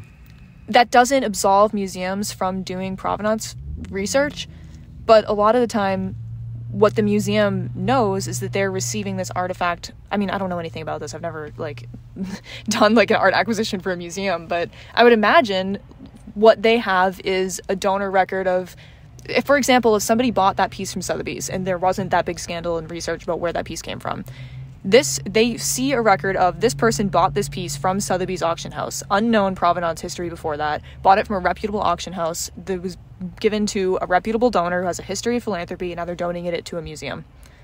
Like that, yes, you should obviously dig deeper than that, and cases like this are why a lot of institutions are doing that now. But historically, like in the 70s, 80s, 90s, whatever, that would have checked out as a legitimate provenance history in terms of what we were used to in the art world, as from my understanding anyway. And that is because it's essentially like very complex 3D money laundering. So to say, I don't know, I just think you're right about throwing the baby out with the bathwater, like rejecting opportunities for you as a artist or an individual to learn from institutions that operate usually via tax money, public funding, grants, to provide education and lectures and like classes and programming to the general public for the sake of their knowledge is, I don't know, it's like blaming the library for banning books. It's a much bigger issue than that, and there are much bigger villains at play that you could direct that ire to. Still hold museums responsible for what they're showing, and I think that the repatriation of artifacts is definitely a good thing that should continue. Like, I think the Met should probably hand over their collection of Cambodian artifacts, but it isn't the Met that took them. You know what I mean? Yeah, and I think it's a good comparison that we've definitely made in the past, probably after like Touching Roots or during the Touching Roots saga, is that the museum or cultural institution of your area or region is similar to your local government. In the sense that they are there for you to contribute to and to criticize. Like, you're supposed to be calling your politicians, you're supposed to be protesting, you're supposed to be making your voice heard so that democracy and government, this living, breathing thing, changes with the people. Yeah. No, you're not supposed to just sit on your hands and let the government do what it does. You're supposed to be involved. Yes. And I see the museum the same way, where it's like, you know, I don't, and I'm not advocating for people harassing entry-level employees at museums. That's not, doesn't do anything when you just harass the visitor service people because a scandal happened. But I'm saying, like I said, I'm also failing to provide examples of how you could do that. Maybe just through journalism and social media. I don't fucking know. Well, there's also, museums have feedback forums. They have inboxes that you can write to, typically. I mean, it depends on the size of the museum, obviously, but there's usually avenues at which you can get those things across, or you could go to lectures and ask questions during Q&As, talk to curators, do webinars. Yeah. Like, you can voice your opinions and feelings, and, I mean, it's up to that institution whether or not they're going to do anything about that, but... Or it's, like, just... it's also, like, consuming the media. Like, I mean, or, like, literally what 60 Minutes did, Anderson Cooper, with this story... was hold the Met accountable. Yeah. Because, like, in that video that we tried to watch that maybe I'll patch in later or something, was basically after all that, they did that at the end of the piece where Anderson Cooper sat down with a representative from the Met and basically said, hey, what the fuck? Yeah. That's cool. Like, what the fuck? How did this happen? And the lady was just kind of like, ah! Yeah, just like, like, and it was and, you know, probably I felt bad for her in a way because, you know, she may not even have the job that she has right now when these crimes took place. Like, it's likely that she literally wasn't even employed by them when this happened. You know, because, you know what I'm saying? Like, who knows? Like, I mean, the director, whatever. I'm not, like, trying to run all kinds of defense for these people. They did something shitty, and they're currently, their feet are to the flames right now. Because you got to keep in mind, too, this is happening now. Yeah. I'm pretty sure the Met just released that statement that they're returning 13 statues. 13? 13. And they've, like, created a provenance research team to investigate items. That's another thing. Like, It's kind of akin to, when you're talking about local government, it's akin to not voting or making your opinions heard to the people in your government. Like, you can have a lot of different opinions on what the right avenue is, but if you just stop going to museums, if you just don't support them at all, that's, I guess, within your rights, but ultimately, you're not creating any kind of positive change or any pressure for these institutions to look into their provenance records or to address whatever issue it is that you're upset about. It's better to be actively involved and loud than it is to remove yourself entirely. Yeah, because guess what happens when nobody cares and no one's involved? Nothing changes. You know what? No, you know what happens when everyone looks away and stops caring is creepy weirdos start buying stolen artifacts from destitute victims of genocide and selling them to museums. Yeah. That's what happens when nobody gives a fuck and nobody is involved. Yeah. Is this happens. So, like, I literally, I mean, this is the result of like a network or, you know, one, a network of people's crimes or one guy's crimes. But it's also the result of idle hands, of, you know, the authorities asleep at the wheel. But hey, another thing is, like, the part of the result of this story is if it wasn't something that anybody cared about, it would probably be legal. And because it isn't legal, the United States Homeland Security got involved. The government of Cambodia had a case about this. They were able to turn it into a real investigation, a lawsuit, which led to this investigation, which led to the findings that they had, which led to these pieces being repatriated. Yeah. So it is a slow-moving machine, as anything political is, but it's not a hopeless cause, and it's important to keep an eye on and to talk about. As we are, as Anderson Cooper is doing, as many other... We're the same. We're just like him, man. He's just like me, for real. Yeah, man, I mean, it's... And he's gay. And he's a gay silver fox who inherited, like, $1.2 million from his great-great-great-great-great-great-grandfather's entrepreneurial ventures. You know what would be a cool episode is an extended oral history of the Vanderbilt Empire. I was just going to ask, but that would be a whole other hour of this episode. I think we're at 2 right now. I mean, to be honest, I really don't have a lot of Gilded era info. Like, that's kind of like, that's not a period of history I'm not completely familiar with. So there's a lot of unanswered questions there that I don't know. Interesting. It's a very cool haunted era of, like, dark dealings and crimes and massive, ridiculous, disgusting wealth. Yeah. But I don't know much about it. Anyway. Yeah, because those motherfuckers were, like, taking baths of money like Scrooge McDuck while cowboys were, like, fucking in gunfights with, like, motherfuckers in Montana, and Civil War veterans were, like, murdering indigenous people, and while those guys were, you know what I mean? That's the same era. Jesus. It's kind of interesting, right? Yeah. It's not completely. There's kind of some overlap is what I'm saying. Some overlap. Anyway, so I suppose that's the episode, huh? Good research. Good job. Thank you. Love you. Love you too. Yeah, so I said after we did that one episode, that was another research thing that I forget what that subject was. The P-Town episode? Oh, I said after the P-Town episode that we do more like this. I like this format. So here's the follow-up to that episode. Yeah. Like 8 weeks ago or something. Maybe I'll do one. You should. I encourage you to do so. It's really fun. I mean, I literally just watched a piece and just paused it like every 3 minutes to write down everything that I learned from the past 3 minutes. Yeah. So I watched like a 40-minute thing in like 90 minutes. When did you do this? It's been like Christmas week. I've been with you every day. Well, I did this, I don't know, like 2 or 3 weeks ago. Oh, okay. Yeah. So it was during the Christmas shopping rush, as it were. Gotcha. Anyway, thank you all for listening.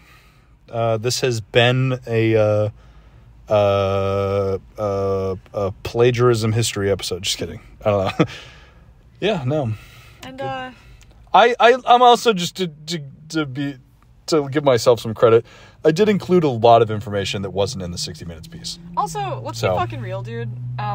Who the fuck watches 60 Minutes? No. Oh. I think that you're being really hard on yourself because plagiarism is an academic crime, and if you're citing your sources in the real world, nobody gives a fuck.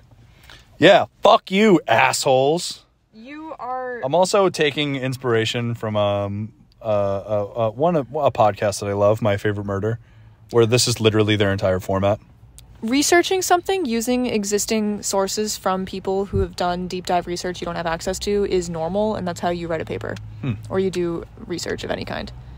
As long as your sources are cited and you're not just pillaging, that is not only normal, but it is the avenue to take. Well, hell yeah. I'm excited to see how people feel about this one. Yeah. Anyway, any last words? I would say think deeply and often about how history may repeat itself. And in the wise words of American lawyer Bradley J. Gordon, don't believe anything you read on the museum label. That's interesting. It's a pretty, honestly, a really extreme thing to say. Yeah, I don't know if that's really accurate. Don't believe a fucking word. I don't know about that, but okay. At least when you're looking at antiquities that came from a war-torn country recovering from a genocide. And like, yes, that's true, but don't a lot of museums also have like independent curators that like test samples from artifacts and like conservators that can attest to how old an artifact might be? I mean, those their time is worth a lot of money. So I mean, I doubt that they give that much attention and manpower to things that aren't immediately demanding that attention. You know what I mean? I don't think they just have people flipping through accordion folders just doing a deep dive on literally everything. You know what I mean? Like, they probably are only doing that shit when, you know, the investigation is like when their feet are to the fire, probably, or when there's a big show coming up. But exactly, like, don't you think that gallery labels probably aren't just entirely reliant on sketchy provenance history that may or may not exist? Am I saying for everything? No, I think the statement, don't believe what you read on gallery labels, is completely, like, that's a little bit extreme. Maybe it's a little bit, yeah. Like, that's what their whole job is. You know what? A lot of museums, actually not a lot it's a little sensational, maybe. It's a little sensational. Yeah. I would like to know what year he said that, too. Because the idea of a provenance curator is, at least in the U.S., relatively new. Not a lot of museums have them, but that is something Martina Tango told us about that. Yeah, that is something that has been, because of these kinds of conversations and dialogues, more, there's been a call for it. Yeah. Which is, I guess I'm saying, as a museum, you don't want to be the next one on the news for a provenance scandal. So their feet are to the flames preemptively for a lot of these institutions. They have a lot of artifacts, so it's not necessarily something that you can just, like, pump out is a provenance record for every item. But I think there's incentive for any institution that's public-facing that might get caught in the crosshairs of something like this in the future, for the sake of financial protection and reputational protection, to be checking what they can with the experts that they have on payroll. So, to any art history students looking to get a leg up on their future careers in museums and stuff, maybe you could be the very, you know, among the first provenance investigator research people of your local museum. I don't know. Maybe that'll be your future, you know, because the curation world is a little too saturated. Anyway, I don't know. But yeah, I suppose it is kind of a newer thing, isn't it?